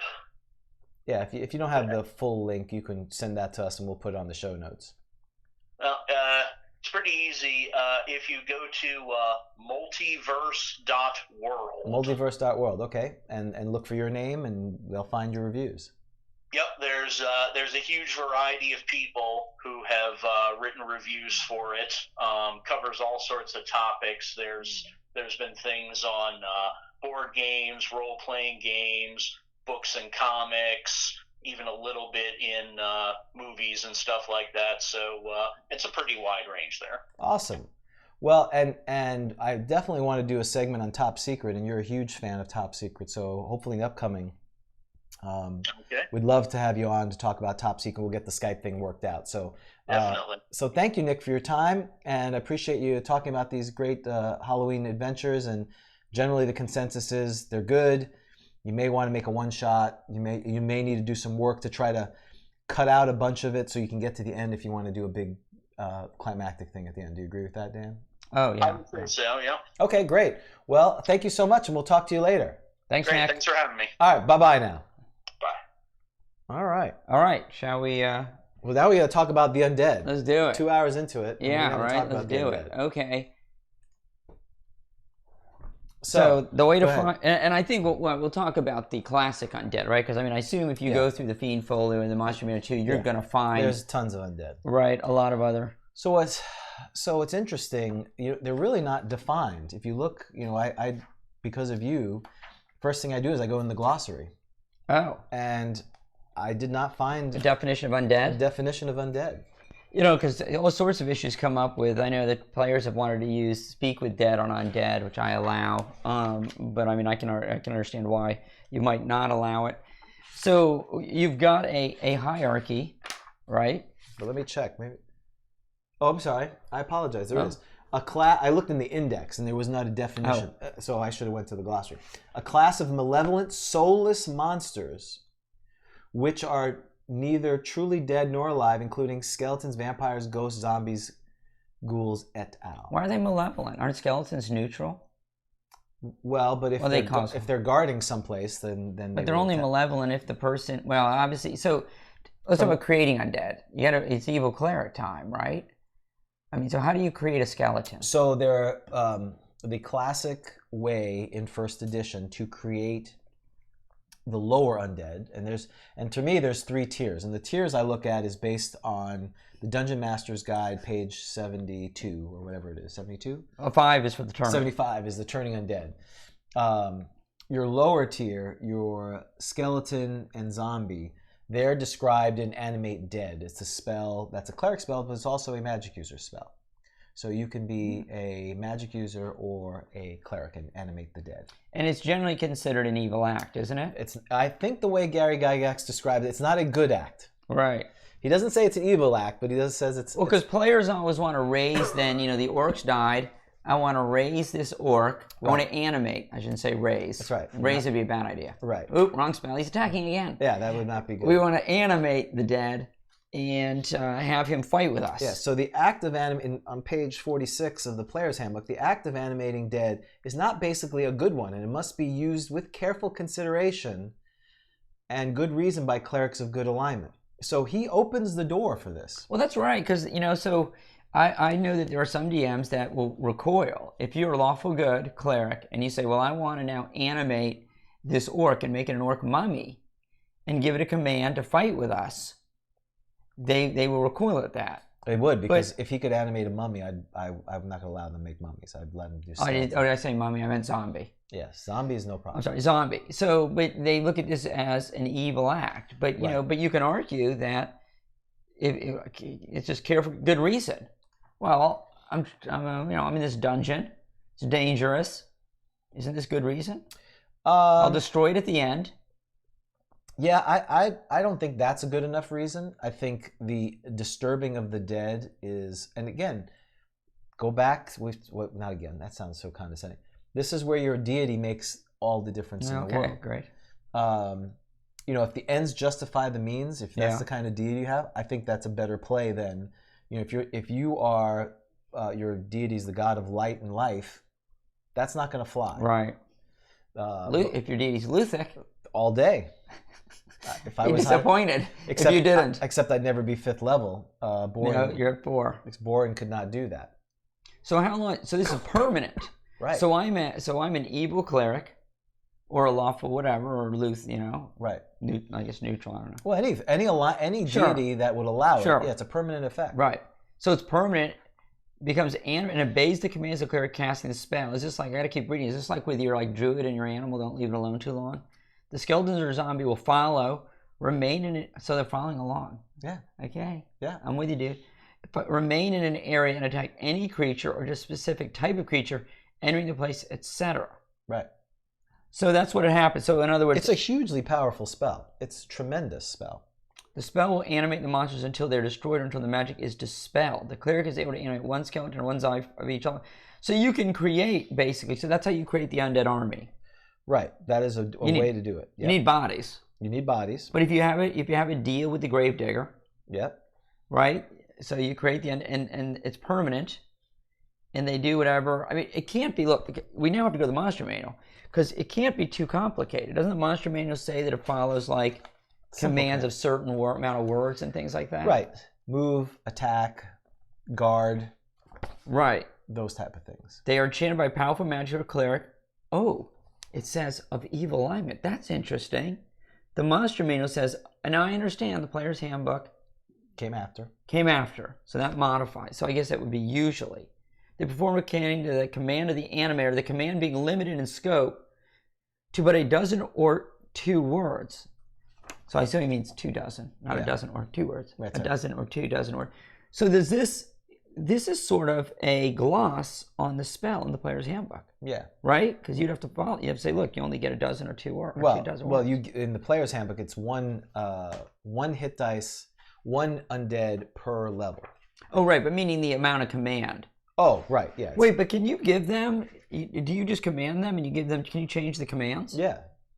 Oh, so in other words, the command of the animator, the dozen or 2 words, is how much they can understand in a single command. Right, yeah. But you can keep changing it. Of course. Get me my tea.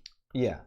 Tuck me in. I don't think that's Gather my pearls.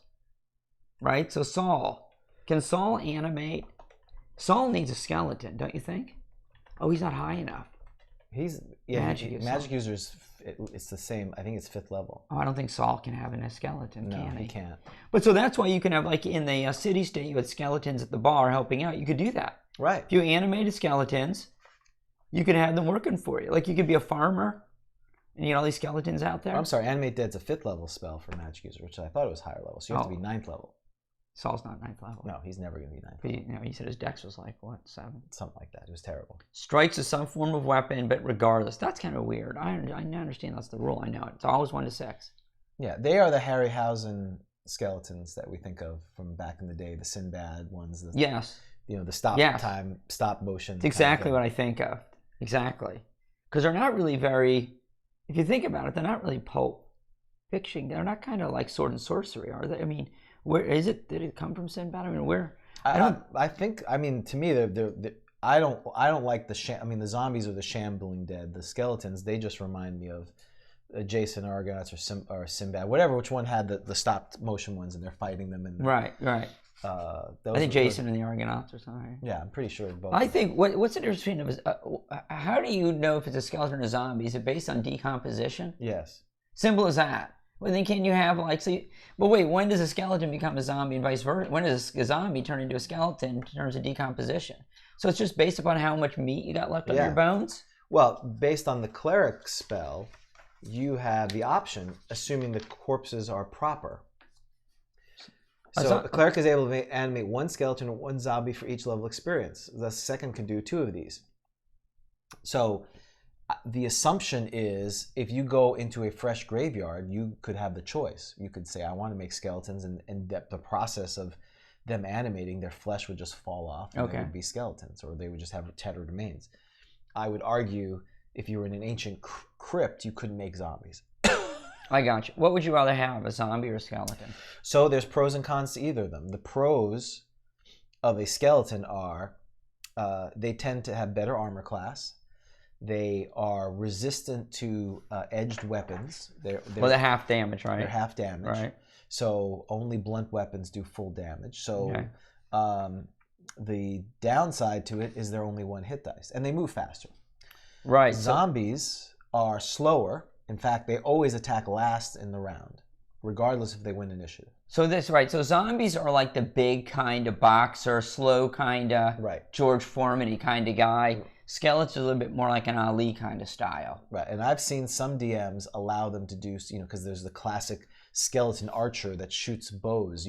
We've seen some of that even. It's not specifically said here, but you could, or spear, they could throw spears. Zombie's not going to attack with any kind of weapon. Right. They're going to they're animated dead corpses. Right, and 1 to 7. What was the damage on a zombie? D8, if I remember. So it is higher. Yeah. So they're bigger. They're bigger. They do more damage, and they have more hit points. Right, but they're slow and easier to hit. Got it. They're slower. They attack last, and so you got to work out your strategy for these troops, how to use them. Right. Now there is an advantage. The other final advantage is on the turntable. Zombies are harder to turn than skeletons. Right. Got it. All right. So if you're going to be evil and you're going to make them, you're going to have a mix of them. You're going to have some skeletons and some zombies, and you probably would, probably do 60-40 or 75-25, have skeletons and zombies. Yeah. So all right, I'm sending the zombies in front, and the skeletons are going around the side. Right. That's what I'm doing. Try to get to the squishies. Yeah, exactly, because they're moving fast. Right. But that's where some of the commands may be difficult, because oh, good point. You're going to have to say, attack the humans, I mean, would they really understand? Attack the guys in the purple robe. I would struggle with that. Well, because it's interesting, because skeletons don't have intelligence, do they? So how do they even understand anything? Well, they understand basic commands because they've been animated. It's Yeah, basically the it's magic. Same with zombies, because they're not intelligent. Right. And this is, so zombies are magic and courses, evil magic or clerics. These creatures follow commands as spoken on the spot, or as given previously, of limited length, a dozen words or so. So that's basically the same. Skeletons said a dozen or two. Yeah. Zombies, but it's got to be the same, right? Kill anything that comes in this temple. Why are they typically found near graveyards? Because I leave them there? Because that's the supply where they came from. I know, but don't I leave them? I take them with me. I create them and then I leave them in the graveyard. But they're slow. They move at 6, so you'd be. Oh, so that's why they're just not catching up. Yeah, it's just a hassle. They're walking slowly from the graveyard. I'll just make new ones. Just leave them here. Wow, this is taking way too long. Always striking. Oh, and they fight into it. It's nice. No morale issues. They're mindless from that perspective. Oh, and sleep, charm, hold, and cold-based spells do not affect zombies. All right. So they've got some little other benefit there. Yeah, and because they're mindless, and later editions codify it, because they're mindless and they're undead, illusions don't work on them. That's a big issue. That's a big debatable issue, right? We know that. For some, right? For me, it's not. I mean, we've had that conversation with illusionists, I think. Right. Yeah. That's the question. And then will an illusion work on a higher level, more quote unquote intelligent undead? The argument for, and we can talk a little bit of that. The argument for higher undead not being affected by illusions is that they've passed through their mortal coil. They're extraplanar almost creatures who have. It's almost like the veil of, they don't have the fear of death because they're not, part of the thing the illusionists do is they play with your mind and scare you. They have no fear. They're dead already. Right. So that wouldn't work. Now you could argue, what about invisibility, what is or that? I mean, so well, they don't have fear, but they may still think it's a pit. They may, but in this case, the zombie is just going to walk through it and not take damage. We've had this conversation. Okay, So holy water, same on both, 2 to 8. Right. Do you got to hit and it's got to break? Yes. Hit and break. Right. Got it. Okay. So those are your kind of, and then there's 2 other types, which are, when I broke it out in our show notes for early level, mid level, and high level. Early level is the 1 to 3, a little bit. Mid level is 4 to 7, and then 7 or above is the higher level. So the next one is shadow, which again we don't see a lot of shadow. Wait, what happened to ghoul? No ghoul. Wait. Well, going up the chain, from my perspective, a power level, a shadow's scarier. I mean, a ghoul's scarier than a shadow. Oh, even though on the chart, on the turning chart. I think from a turning chart, they're harder to do, and I think part of that is because they're more aligned with the negative material plane. I think that's the argument for that. Because the ghoul has fewer hit. What you don't like is the energy drain, right? Because the ghoul has higher hit points. Fewer hit points. 2 for the ghoul, 3 + 3 for the shadow. Right. The shadow is more powerful, but from my perspective, a ghoul is going to kill a party more than a shadow. Shadow's juice does permanent strength drain, which is terrible. Okay, so shadow. I mean, I guess we don't have a picture because it's just a shadow. That's right. You don't see it. And it's intelligent now. Now we've hit intelligence. Right. It's low, and it's evil, chaotic evil. Super evil. Super evil. They attack living things without hesitation. They're like a giant spider or large spider. Right. In order to gain the life force. So they do the damage, 1 point of the victim's strength. Yeah, and it comes back 2 to 8 turns unless you're completely drained of strength. Okay, so that's why it's not as bad as, say, a ghoul, because you got to get all the way down. Right. A ghoul, if you fail your save, well, this one, if it hits you, you lose your strength. If a ghoul hits you, you fail your save versus paralyzation, and you're not an elf, you're paralyzed, and you're basically out of the fight. Right, right. So they appear to be nothing more than their name. So do they get, why don't they get a surprise? So they're shadow. They should get it. They look like a shadow. So they literally look like a shadow. Right. And so there should be a real high surprise, I would think, right? Well, they're 90% undetectable. Why is their AC 7? Because once you see it, you see it. So it's 90% like you just think it's a shadow. I would certainly give them a surprise 90%. That's 90% invisibility, basically. Right? So I'd give them, you know, a 1 in 5 chance of surprise. That'd be nasty. It'd be very nasty. That shadow, you're done. You have 0 strength by the time that shadow's done with the surprise segment's over. Right. Okay. So for me, shadows, even though they have higher hit dice and they're scary and they're higher on the chart because of their hit dice, ghouls are, when you're a low level party and you see a ghoul or ghouls. Oh yeah. If you're not an elf, you're trembling in your boots because they get 3 attacks. Oh yeah, they have the claw bite, and does each one cause paralysis? Just the 2. I think it's the claws that do the paralyzation, if I remember correctly, because their fingernails are. Yeah, they're filthy nails with fangs, right? It causes humans, including dwarves, gnomes, half-elves, and halflings, excluding elves, to become rigid process unless a saving throw is successful. Their touch. So that's why you think it's claw. You do claw, right? Not the bite. I normally don't do the bite. Okay. I could be persuaded against that. They attack without fear. They are fearless. Yeah, and then that's a level drain, right? No. Oh no, so that's paralysis. That's going to be the ghast, right? So all right. The ghast is also paralysis. And we know that there's an issue. Ghast is a super ghoul. Leads them ghouls and off. provides stench, so you get the negative and that. Right, and I know that there's an issue on the duration of the paralysis. I know that like the monster card had an amount. The polyhedron talked about it. There's no. It doesn't. It just says there's no. It wears off. It just says it's permanent. Here, there's no duration for paralyzation. Right. That's the problem. That's the problem, right? And I know the Sage's Advice had an amount, and so there's a lot of varying amounts. So the ghast is worse. The ghast, you're now at 4 hit dice. It's the claw bite. You got the stench. If you don't make the save, you're at -2 to hit. And in addition, then you've got the energy drain. Not energy drain. There's no energy drain. Oh, and ghast, who's got the? Oh, I'm sorry, I'm thinking of a white. Yes, white's the. So not until you hit the white do you have the level. But drain. in your classic first edition modules or Keep of the Borderlands, the ghoul, you're not. You may see some shadows, but typically in order of power, skeleton, zombie, you can handle them. All of a sudden you see ghouls, then you're in trouble. And then for whatever reason, there's always a white, which is horrible. The white, yeah. I remember remember that one guy said if someone puts a white in, you should punch him in the face. And he said me. He's talking about me. Right. So I was running Keep on the Borderlands. Right. There's a white, and you guys were still first level. Right. And he said that the player should have punched me in the nose.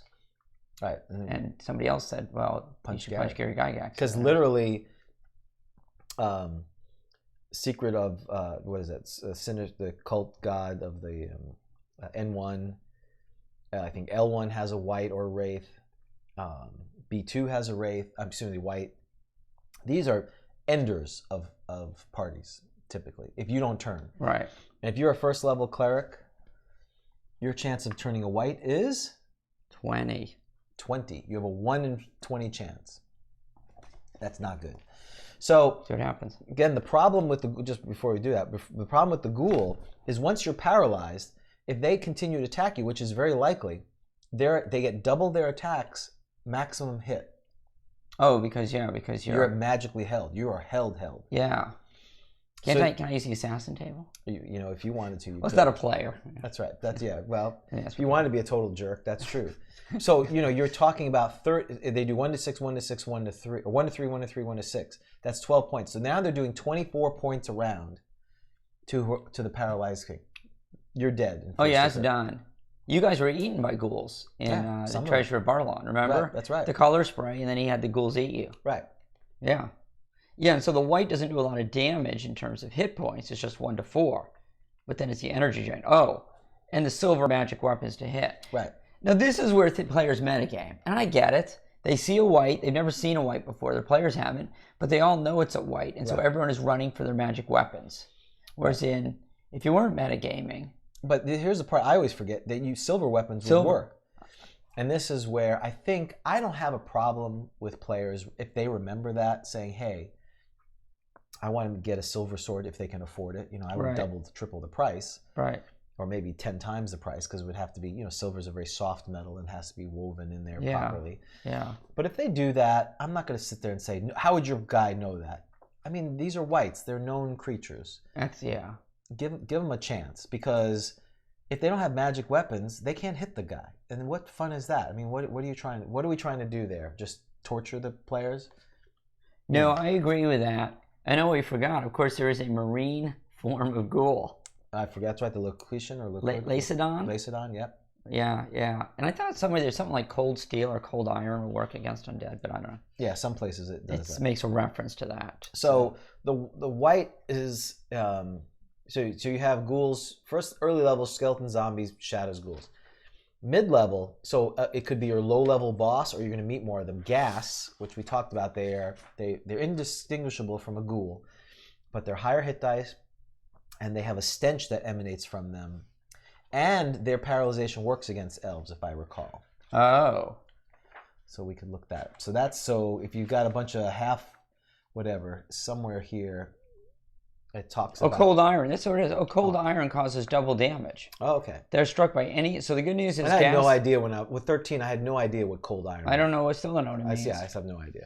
So, yeah, the good news is they're struck by any sort of weapon. Cold iron causes double damage. That's really nice. And clerics can turn them. Protection does not keep them from bay. Oh, unless it is in conjunction with cold iron, such as a circle of powdered iron. Right. Often used as slays by powerful demons. So yes, will affect elves as well. It says at the end, the first paragraph. So all right, so ghast are uber ghouls. They're uber ghouls. They're higher hit dice. The hobgoblins. Right. They're the bugbears. Ghouls. The bugbears. They're double of them because they're twice as powerful. Bugs. Right. Okay. Super nasty. I like ghast. So that's the first mid-level. Oh, and they move at 15 inches. They're fast. They're fast. Yeah, they're your World War Z, new modern zombie kind of thing. But no level drain. Right. I'd rather meet a ghast, I think, than a white, I think. Well, most players would rather be killed than be level drained. It's the worst thing. They just hate it. Right. Just kill me. Then take my level. And, one of my suggestions is going to be there's a supplement that came out a little later. It's more like 1.465 when it came out. And they talk about alternatives to level drain. And I'm sure there's a dragon module. No. What? I know. That's so 1E, though. That's true. Level drain. That's if you want the hate, that is the hate.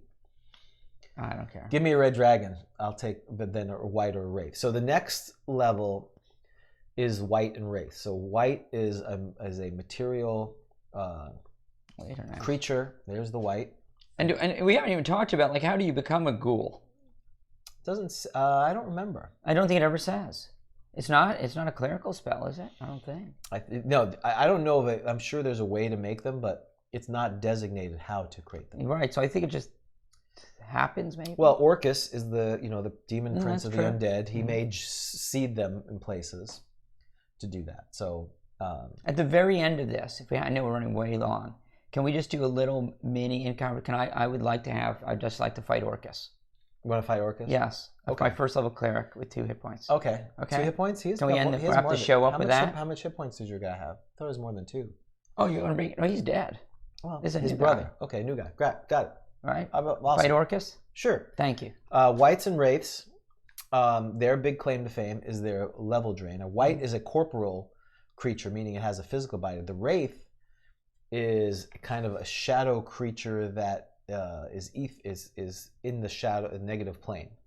So the idea is both these creatures have some conduit, some power from the negative plane, which is, if you ascribe to the D&D multiverse law, the inner planes is there's the prime material, which is where all the adventures happen, and there are 2 plates above it. And this is shown in the player's handbook or in the Deities and Demigods in the back.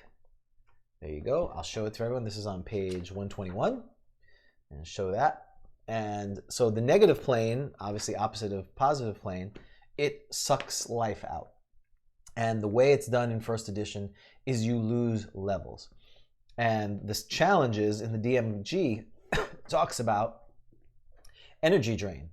And if you're energy drained to 0 level, you cannot ever adventure again.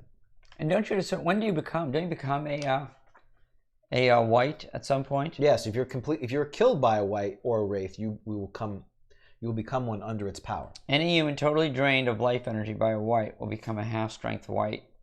So what does it mean to be totally drained of life? I mean, because you said go to 0. You go past 0. Past 0. So 0 still is a 0 level fighter. Now I'm a 0 level fighter. You're a 0 level person. Well, we've had this conversation. I thought everyone's a fighter. No? Well, yeah. Okay. And then, but the problem with it is, as it's described on page 119, if a 0 level individual, if the character is brought below first level experience, then the individual 0 level person never capable of gaining experience again. So you're done. You're done. That's why that one guy retired. Remember? They opened up the shop. The shop. That's right. They took over the butcher shop. They Cleaver something and Cleaver shop. Yeah, the meat and cleaver. Yeah, that's right. Now this is where the advantage of being multi-class. If you're a multi-class character who's drained, always loses the highest level first. And if all things are equal, the highest level of the class which requires the greatest amount of experience is lost. So if you're a fighter magic user, the magic user would be taken off first. Got it. But in theory, this was one of the arguments that one of our players had. He was a cleric fighter, if I remember correctly. I think so. And he lost 1 level, so he was a 0-1. Could he ever get back? Because he wasn't completely drained. Right. Could he get back? Right. And I think you argued he could. Yeah, after a certain amount of XP. Died. He died after that. That's when he's bitten by the spider. That's right. That's right. He's bitten by the spider. Anyway. Right. I love when he. That's why most of these issues become moot anyway. Right. You're dead like the next adventure anyway. Yeah. If you're worried about all this, you got the wrong idea. Let's just wait a few adventures, see if you live. Right. Let's get to 4th level. And yes, Grendelwolf, it basically says, I agree with you. If a creature is killed by the creature and it's not consumed, the ghoul, a lot of times they'll eat the creature. Oh. I think the ghoul makes more ghouls that way. Oh, because so you guys, the Treasure of Barlon adventure, you guys could actually be a pack. You could be like a ghoul pack now. Right, we could join them. Wow, Ghouls Night Out. I love it. Does it say that in there, or is that something going to be? Right, it doesn't say it here on Energy Drain, but I'm pretty sure that's how it works. Oh yeah, there is. Any human killed by a ghoulish attack will become a ghoul unless blessed. There you go. Well, yeah, but I think he let you feed them. Right. I said they ate you. Yeah, they could eat you too. Right, because they're eating you. You're becoming a ghoul, but you're Oh, so wait a second. Is that? I know we have like a Who Made Adam and Eve issue now, but so there was a ghoul. And a ghoul kills someone, and so that's how you get more ghouls. Right. We now know. I don't know where the first ghoul came from. Well, Orcus would have done that. Okay, and so now ghouls come. It's like the spread of ghouls. Ghouls killing. Okay, so now we know and whites. Well, those are half-level whites, though, right? That you create. You become half. So we don't know where the full whites come from. It's probably Orcus again. I gotcha. I like that. Those are the first. There's this idea of if you're the master ghoul gets killed or the master white or wraith gets killed, you're then free. You're still undead. You don't die from that. So I kill you. Yeah. You're now a junior white. Right. I die. You're free. You're not under my command anymore. But I'm still a white. You're still a white. You think I become a full white? I think you become a full white. Well, that could explain where the proliferation of or whites. Over time you would the idea is you're a junior white. You suck the life of other creatures that you get, and it's a Ponzi scheme basically. This would be fun. I see a good adventure coming. Right. It's a Ponzi scheme, right? Yeah. You have got the type white, then you have junior whites. Because you could have like the 4+3 hit dice white, then you have 2+3, and then 1+. Yeah. And they suck up more energy, and they become 2, and then there's only so many 2s you can be. Maybe they fight or whatever. It's like the druid stuff and the exactly stuff like that. Exactly. Monks or something. Right. Grandmaster. I think it's Grandmaster of ghouls. Flowers. Grandmaster of flowers. White. Grandmaster of peace. Grandmaster of flowers. Paren white. Okay. So what makes them scary is the level drain, and players hate that. Well, and race fly. Huh? Race fly. Race do fly. That's pretty nasty. They fly. 24 inches. They're super fast. They get one attack, but it's a level drain. They're very smart. Yeah. Ghast are not very smart. They got to be smarter than a ghoul, though, don't you think? I think they're cunning. They are, right? Is it the Ghast the one that's cunning? Both ghoul and Ghast, I think they're more cunning. I should say that. I just love it. And I love the fact that they're in packs, right? They're low. Very. Yeah, so and low. Completely indistinguishable from them, but they're usually found with a pack of ghouls. They're like the leader. When the pack attacks, it will quickly become evident that ghasts are present. However, if they exude a carrion stench. Right. Yeah, and I think the ghouls are cunning, right? Yep. Yes, have a terrible cunning. So they're not smart, but they are terribly cunning. Yeah, they're not retarded. They're predators. They're like, they're predator creatures. Huge spiders. That's right. They know what they want. The problem with ghouls is they're not. So gas are rare. Ghouls are uncommon. Yeah, they're all over the place. That's not good. That's terrible. This place is scaring me, man. Well, look how many you get. Spiders everywhere. Yeah, I know. It's a ghoul pack. If you see a ghoul, well, that's what it's like they say about roaches. There's another one. There's more nearby. That was one of the adventures you had. You said there were 12 ghouls. I remember. I just said, okay, I just ran it as written. I understand. It was Dwarven Glory. You saw me pulling out my dice, ready, because I'm like, we're dead. We're dead people. Yeah, Dwarven Glory. But then the turn of victory. Yeah, that was awesome. Which we haven't talked about. So, but then the ghouls, got you in Barlon. They did. So it was the ghoul giveth, the ghoul taketh away. I like ghouls a lot. Yes. Ghouls and I put that in the tournament adventure. I know. The undead kobold ghouls. That's right. With the ghast riding ghouls. They should have been called ghouls. Ghouls, exactly. With the ghast riding a skeleton boar. That's right. Ghouls. No, it was a specter. Cool smoking ghouls. All right. Let's talk about mummies. Right. So then the last of the mid-level, and this a lot of times is a big bad. Oh, so you're talking about we're in moderate evil now? Is what you're saying? Yeah, this is moderate evil. Ghoul. You admit it. White above it. Yeah, it's moderate evil from an absolute ranking. Because paladins will sense the level of evil, right? A lot of people don't know this. That's right, the sense of evil. Paladins will sense how much, low, moderate, right. extreme. And the DMG detecting evil says it's a range of evil, right, from minimal to overwhelming. Well, relative to who? Relative to Zeus, a ghoul is moderate evil. Relative to a first level paladin, a white is more than moderate evil. So that was the argument. I love this picture of the mummy. He's almost like kind of like, hello. Hello. Well, right? Exactly. He's invited. To my underground lair. Thank you for letting me out. So how do you become a mummy? Who's bandaging you? Well, it says here. It says how they're made. It does? It does. Hello. Let's see. Mummies are undead. They're on both the normal and the positive material. That means you're going to have level drain, right? Anytime. Is that right? Well, positive, it's they're... on both the normal and the positive material. Yeah, so they're on the different plane. Oh, so it's the only ones that do the level drain if you're on the negative? That's right.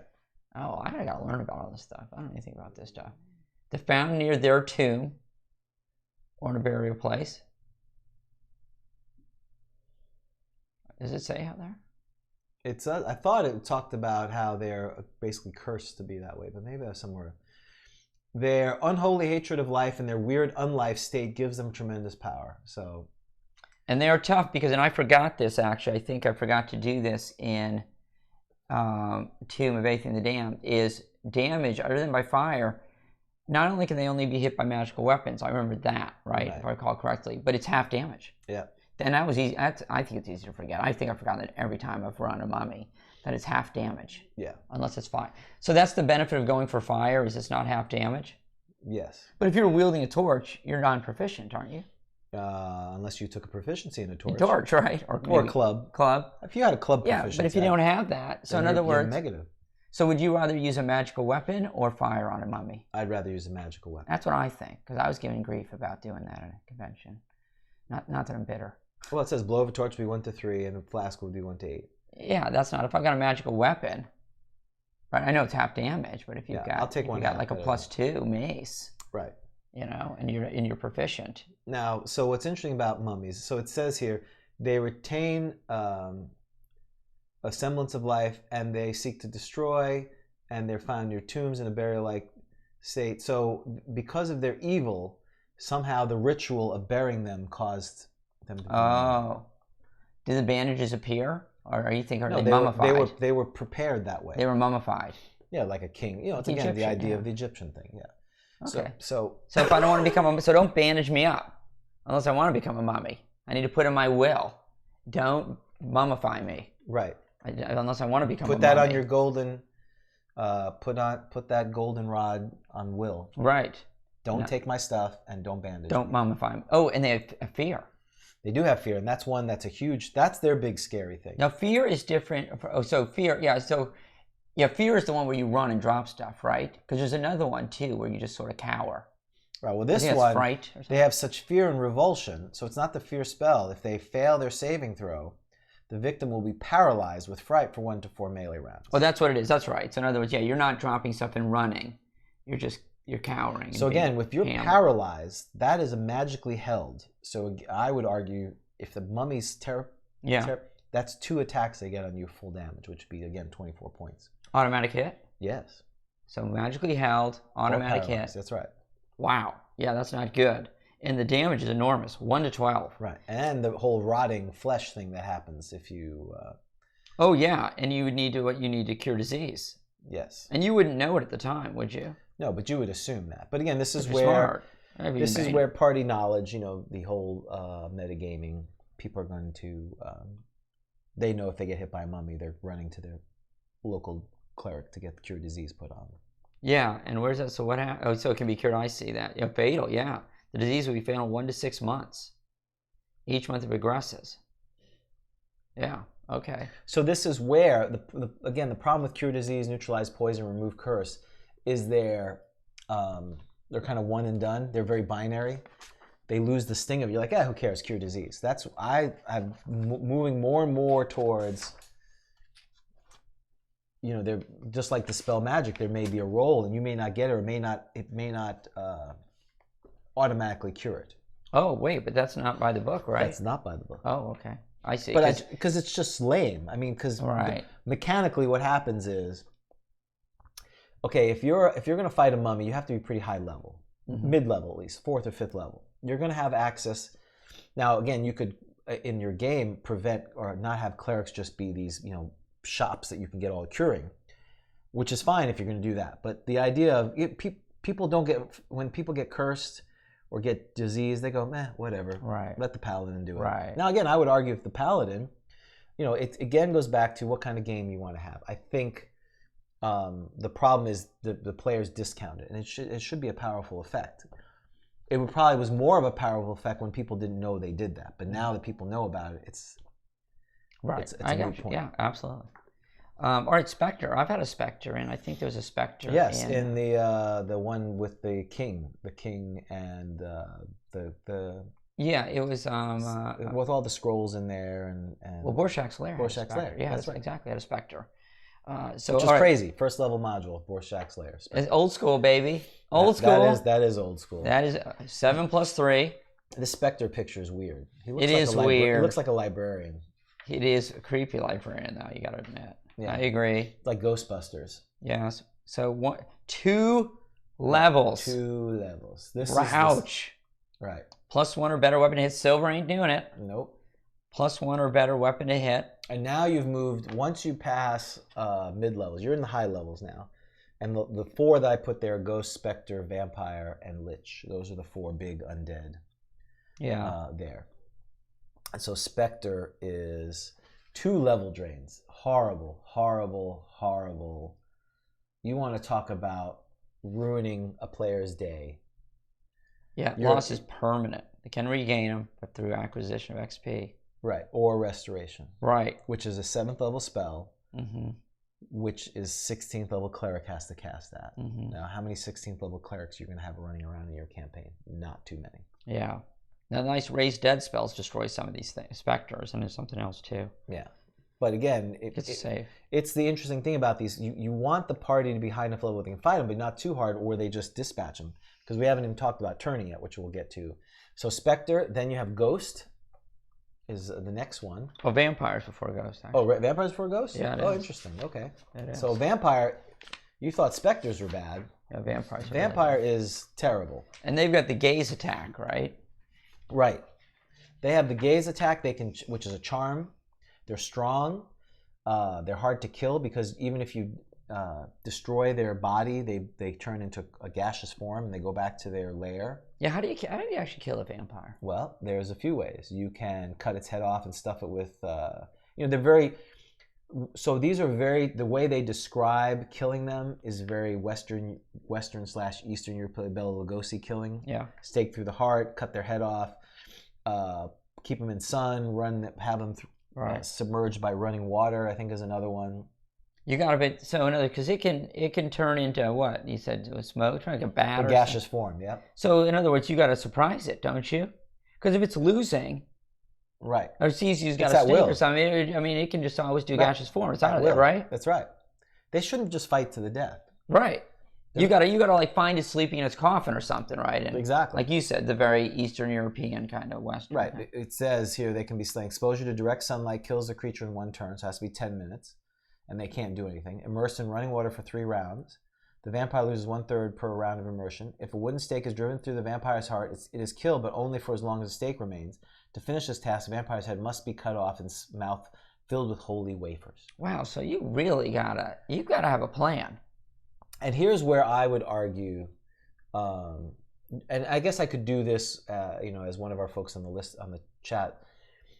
You could tailor it as long as you give the party some idea of how to do it. Maybe there's a legend of Bob the vampire, where in this part of the world that you must take his body to the temple and consecrate on it, and that will do the same thing, so that they don't have this, we got to cut its head off in wafers, because that may not make sense in your realm. Right, I understand.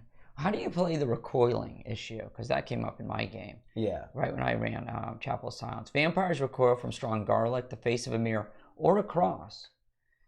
If any of these objects are presented boldly. Note, however, that these devices neither harm nor drive them off. So it's not turning, of course, automatically, but it sounds like even if you did an attempt at a turn, they're going to recoil. How would you play that? Because recoiling must mean something. Yeah, it's only lawful good, first of all. Right, okay.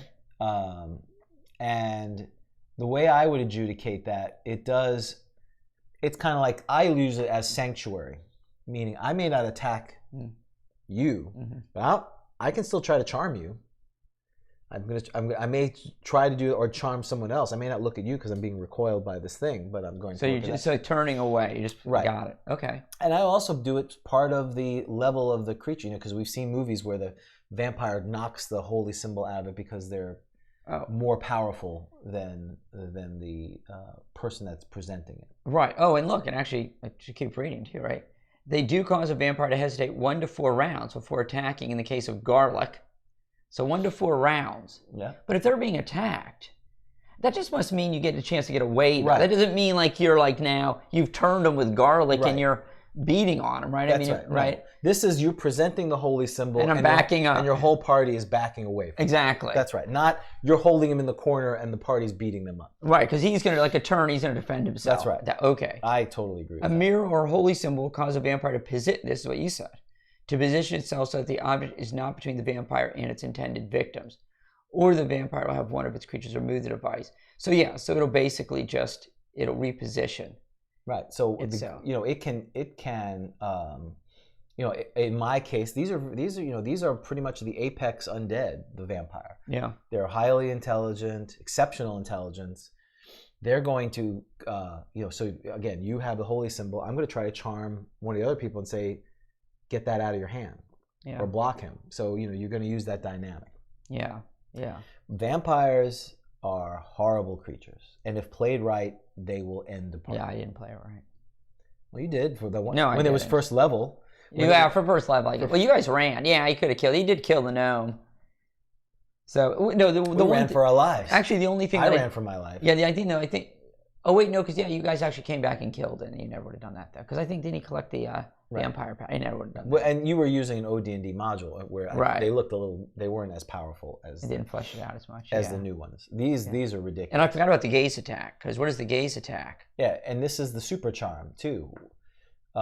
When you have a charm, first of all, it does 2 levels of damage. It drains 2 levels, just like the Spectre. Yeah. And as far as if it gazes into a person's eyes, the vampire will have the effect of charming. The victim subtracts 2 from their saving throw, so it's -2. And they can summon rats or bats. Oh yeah, I didn't see wolves. That. Yeah. Oh my gosh. So and it's a powerful charm. It's a monster charm. It is not the hey, you're my friend. No, it's hey, you will do this. And so I charm you. So if I use a gaze attack, which I think Sage Advice talked about gaze attacks, but right. It's like an attack. I gaze at you. That's like my attack, I assume, right? Well, later editions, that's how it did it. It's just like the Basilisk attack or the Medusa attack. The idea is if you could do it that way, where it's an active thing, I do that instead, or the Medusa one is if you look at the Medusa, you just happen to right. Well, as you're fighting, and so There's a table that I think came out later, and it's certainly in the newer edition of the DM screen, where it basically says you tell the player, okay, you're shielding yourself, you will have a 2 in 10 chance of meeting its gaze, versus if you're just fighting it normally, where it may be a 6 in 10 chance. Okay, yeah. But if you're doing the shielding, then you get minus to hit. Basically, you're trading chance to be hit versus that. So if you are charmed, then what happens is then the vampire basically says, okay, you attack your buddies. Right. Got it. Or defend me. Or defend me. Step in. That's right. Even better, perhaps. Right. Okay. Yeah. Okay. So the vampire's quite nasty. Yeah. Now on to the ghost. Right. Really, really nasty. It's nasty if you play the game right. And I hate to say it that way, because their main attack is aging. You know, so we have the ghost, and it's a pretty cool picture of the ghost. I do like I like the ghost that. here. I like that. It's not bad on the grand scheme of things. Now they've got, depends whether they're gonna be what. And here's how they're created. They're so awful in their badness, they were rewarded by some given undead status. Right. So who did it? I would say Orcus, maybe not Orcus, or some demon, devil, because they're lawful evil. They go around places of darkness, and they have spirits that hate life. They're either non-ethereal or ghosts are non-corporeal, ethereal, and they're usually encountered by creatures of like state. Although they can be seen by non-ethereal creatures, the supernatural power of the ghost is such, however, that the mere sight of one causes age 10 years, and they flee in panic unless saving throw is made. Yeah, that's nice. That is nice. But clerics above 6th level are immune. That's good. Okay, so then they do their special attack, which is amazing. Yeah, what's their special attack? So they can basically do a magic jar. Any creature within 6 feet is subject to attack by magic jar, which is like the spell. Basically, they possess the other player. Oh, nice. Okay. Unless the ghost becomes semi-material to attack by other means. It can otherwise only be combated by another in the ethereal plane or by telepathic means. If the ghost fails to do magic jar, it will then semi-materialize or attack by touch. So you can't attack it if it's in the ethereal plane. You can once it becomes materialized. Okay, so it can only be... So unless the ghost becomes semi-material to attack, right, it can otherwise only be combated by another in the ethereal plane, in which case the ghost is an armor class of 8. Oh, so if you're not in the ethereal plane, I don't know what that is. I'm assuming I'm not. Is my gnome in the ethereal plane? Which gnome? I don't know. My second level gnome. No, am I he's in the ethereal plane? So That's then right. when a ghost arrives, it's AC 0. That's right. So that 8 business is only if I'm heading to the ethereal plane. So he's going to try to magic jar me first. Actually, he's not. You can't even hit him. If you may be able to see him, but you can't do anything to him. He's going to try to magic jar one. First, you're going to get terrified. You lose 10 years and run in panic. Okay. Then he's going to magic jar. And then he finds me. So I'm older and he finds me because I slow down with my age. Right. He tries to possess you or one of your party. If he does that and he's successful, now he's possessed one of you, and he's going to either be part of the party and try so it's like the vampire business again? Right. It's almost like a charm kind of again? Yeah, magic jar is basically... So let's say I survive that. Then he was going to semi-materialize. Now he's AC 0. Because he wants to attack. Now he's attacking. And if he attacks and he successfully does, he ages you 10 to 40 years. And I can't attack him. If he's in his ethereal state plane, I can't. When he's magic jarring me, can I hit him at all? Huh? When he's in his ethereal plane and he's trying to magic jar me. No, unless you can get to the ethereal plane. I can do nothing. Right. So he's like in the ethereal plane. Right. And he's just he's there. Yeah. He's sort of here, but he's not. You can see him, but it's this I'm like, what are you doing here? It's like a shadow plane. Hey. Right. I'm on the primate. Get out of here. Yeah, he's like, they can step in and out. That's the scary part. And then he attacks, and so he doesn't do damage. He just ages you to death. Right. So you just become like an old person, and you just eventually. Well, for some it's good. If you're an immature elf, you get to maturity. I feel wise. Come over here, scare me to death. So we can do this where we can send people in to get touched by a ghost? I'm sure there's been adventures that people do that. Touched by a ghost. That's right. That's our store. That's the Halloween version of Touched by an Angel. Right, touched by a ghost.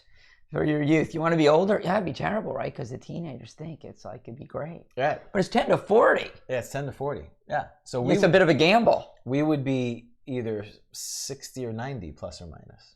Oh, yeah, it's not good for us. No. Well, clearly, we don't want to be touched by a ghost. No. At our age...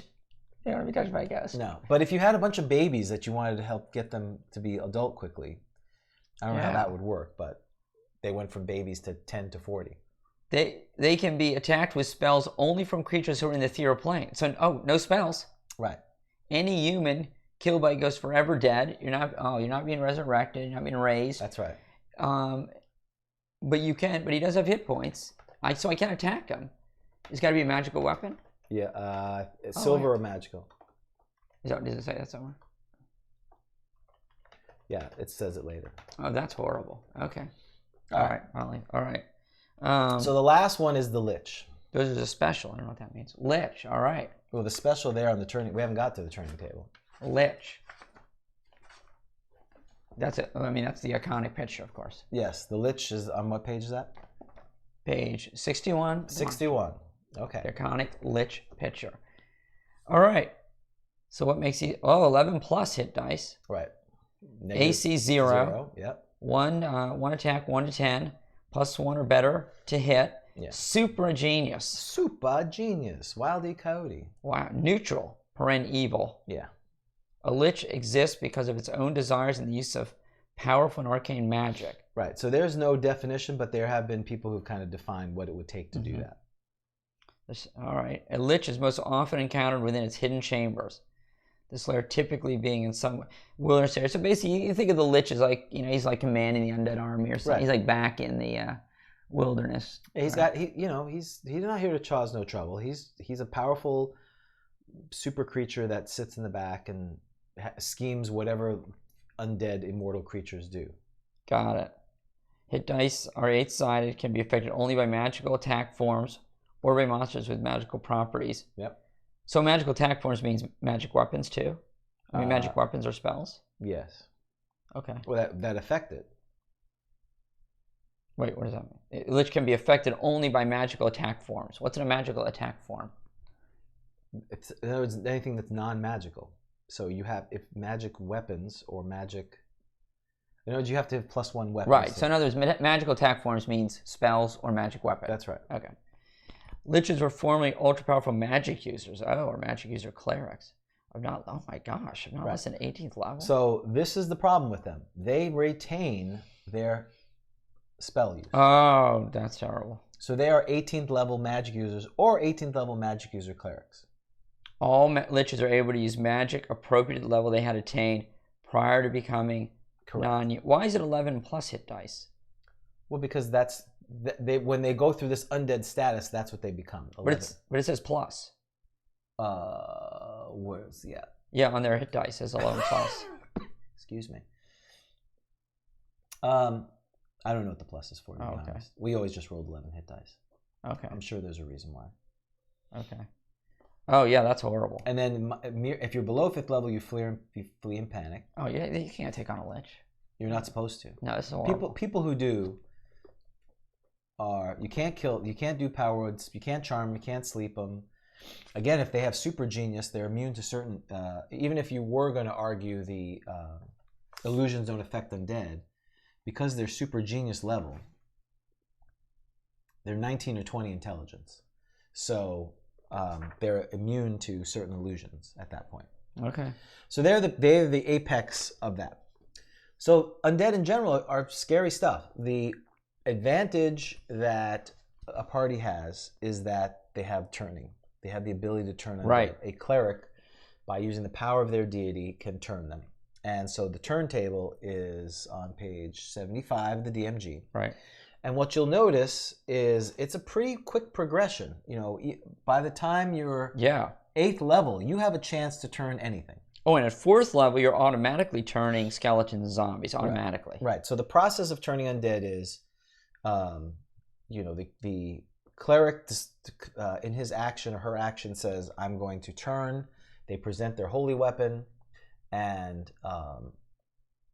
the dungeon master determines the turn needed for the roll, and there could be pluses or minuses. So you could give advantage if it was like sunlight. You could do that. There's also, I've seen where, like Keep of the Borderlands had an amulet that made it harder to turn creatures. Right, and I think also like places of extreme evil. That's right. Yeah. If it's an evil temple, it would be harder to do that. You roll the dice, and then if you're successful, you roll a d12, Right. And that's how many creatures are affected. Most of it, right. A couple I noticed. I noticed some are 7 to 12, but Right. those are much higher. Well, that's the asterisk. That's the special. That's the Kickstarter. Rules AF that we're gonna do. So 1 to 12. I'm affecting 1 to 12. Right.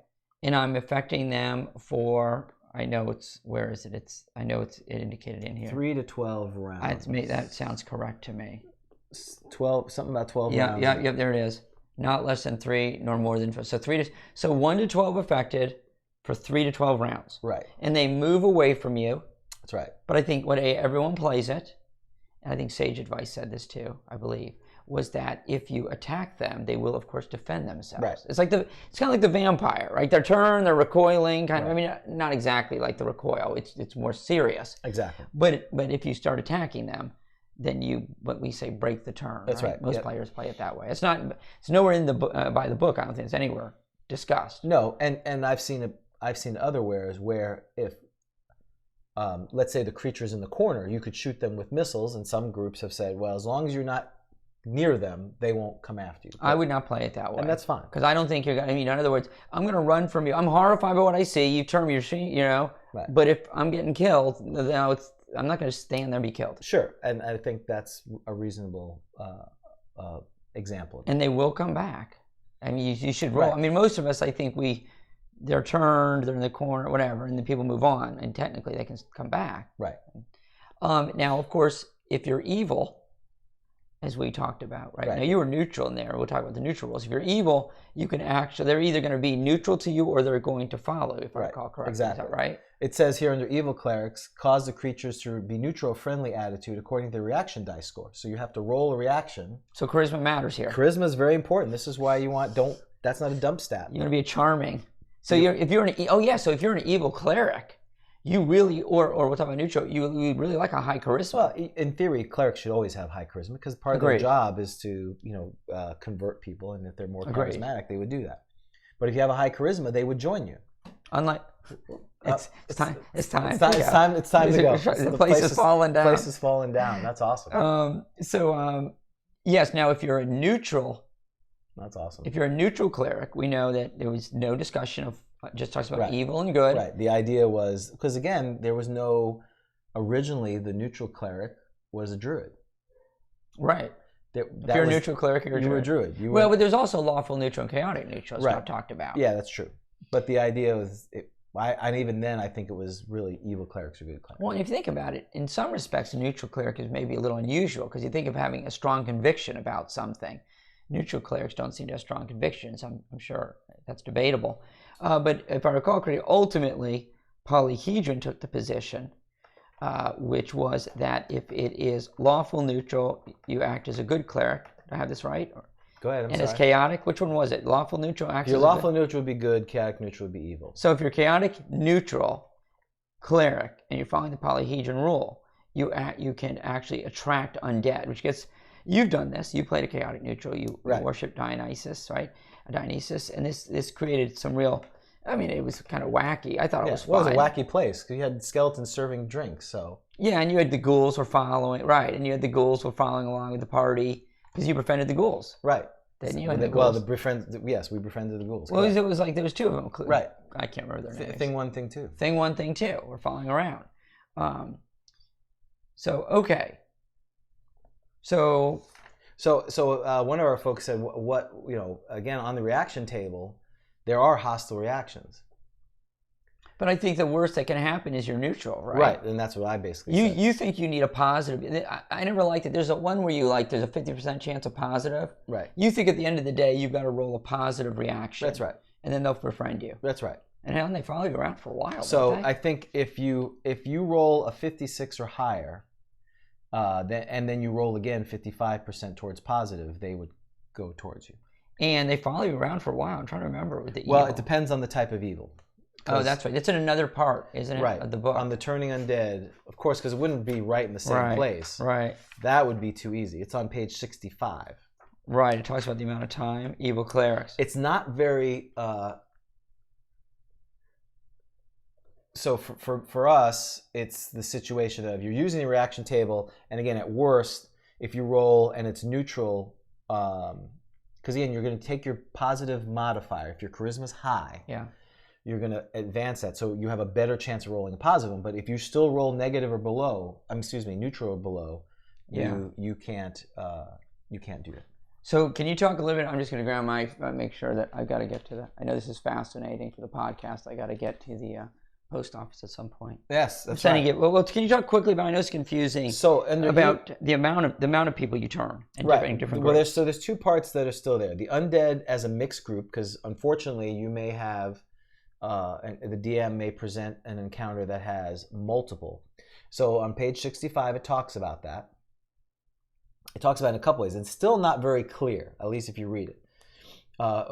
In the first paragraph, it says, as stated in Undead, this function may be attempted only once by each cleric. Of course, if there are two, both can attempt, which makes sense.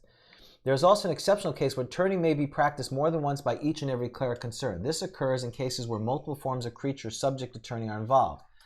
If the creature attempting the turn is successful against any or if the cleric attempting the turn is successful against any or all types within the group, or multiple forms of undead, that type of multiple types to the maximum number indicated by their die roll or otherwise indicated by the rules are turned, and on the next round the cleric so successful may attempt to turn other undead. This process may continue as long as each successful attempt is successful and the cleric lives. Undead so turn are the lowest hit dice to the highest. So basically start from the lowest end. Any failure to turn undead disallows a future attempt by the same cleric. Turning can only occur at the same time as missile discharge, so it tells when it's going to. Then in the second paragraph it says, if the undead are a mixed group, which is what they just talked about, for example, 1 vampire, 3 ghast, and 8 ghouls, you may opt to disallow any turning of other effect if the most powerful member in the example of the vampire is not turned. So and it says, naturally this rule applies only to groups of mixed undead where the lesser are following the serving the greater. Mindless undead, skeleton zombies cannot be considered wise as a clerical effect according to their die score with the possibility of lesser models being turned, others not being affected. So what they're basically saying in a convoluted way is if it's a mixed group and they're not being led, you roll the dice, and if you're successful in any, you turn those and you move up the thing. And you can keep turning until you fail. What's interesting about the impact is, let's say you wanted to turn the white. Let's say there was a white, 2 ghouls, and 3 zombies. And you were successful in turning the zombies, but you didn't successfully turn the white.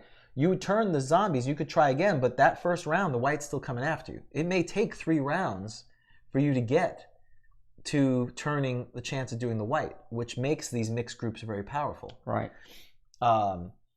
But you still have to adjudicate. So let's say, again, in that turning table, a white, your third level, you have a white, 2 ghouls and 2 ghouls and 3 skeletons. Well, the skeletons are turned automatically. You roll a 7. You can turn the ghouls. You only roll a 1. So that means 1 ghoul and 1 white are still there. Then the next round, you roll again. You roll an 8. Now you turn the last ghoul, and you roll again. You roll a 7. You didn't turn the white in this scenario. Right. So it's a lot of work. Right. It is a lot of work. The second scenario is that if there's a vampire or a specter or even a wraith or something that's commanding the other undead. Or in the case of there's a top level wraith and there's subordinate wraiths. You would have to, the top level wraith and maybe there's whites being commanded by the wraith, whatever. If you don't roll a successful turn on the wraith, you don't turn any of them. So then the question is, if you are successful, does it start with the lowest and work its way up? Or does it start with the up and work its way down in that case? And I guess I would argue, if you're turning the first one, if you have the power enough to turn the white and they're the ones leading it, the white would go, and then you just have to decide, do the rest of them go? Well, if they're being commanded by it, then yeah, they would all go because their leader is leading. Yeah. Okay. But you could argue, no, they stay the same. So it's not as clear as you would like it to be. Okay. All right. But good, and eventually if you get to turning, the last part is, it talks about the end of 65 that you can, if they have a result of T, indicates the undead are compelled to do some service. Treat the same way as an invisible stalker with the magic. The length of service compelled is equal to 24 hours minus the minimum score the cleric needed to compel each service. So it basically talks about that if a cleric meets a lich, it will remain neutral and not attack for a few hours. Meets a vampire, the vampire will join the party and serve for a few hours. And then, you can decide, and if the successful result of T, meaning they're automatically turned, you can keep them in service for a 24-hour period. And if they're D, they will stay with you for as long as control is redone every 6 days. So, again, being an evil cleric's fun. Okay. All right. That's a fun thing. So, I think the only part that we didn't talk about real quick is the groaning spirit, the banshee, which is not on the undead table. That's weird. So it's a evil elf female. Right. So I don't know if it's because of that. So that's some homework. If you know why, or either later, message us info at GROGTALK, because I did do some research. I didn't find anything. Why it's not on the turning table, and is it because they're a female elf and they're a spirit? Is that the reason why? I can't do that. Yeah. Good question. All right. All right. So let's roll, because I think the only suggestion I have, real quick, is the Lords of Darkness, which is a supplement that came out. It's a little bit later, but it is basically a bunch of small encounters based on the undead. Okay. You can have. All right. So you have to go. I do. So roll D10. 5. That seems fair. Well, I'm going to give it +1 because you put a lot of effort. You brought cereal. Yeah, but things fell down, so I think it's a -1. Oh, okay. Okay. All right. That's what I think. So next week, happy Halloween for those. Happy Halloween. On Thursday here in the U.S. I assume it's everywhere else. So for GROGTALK, I'm James. I'm Dan. And we'll see you next week on GROGTALK. See you later.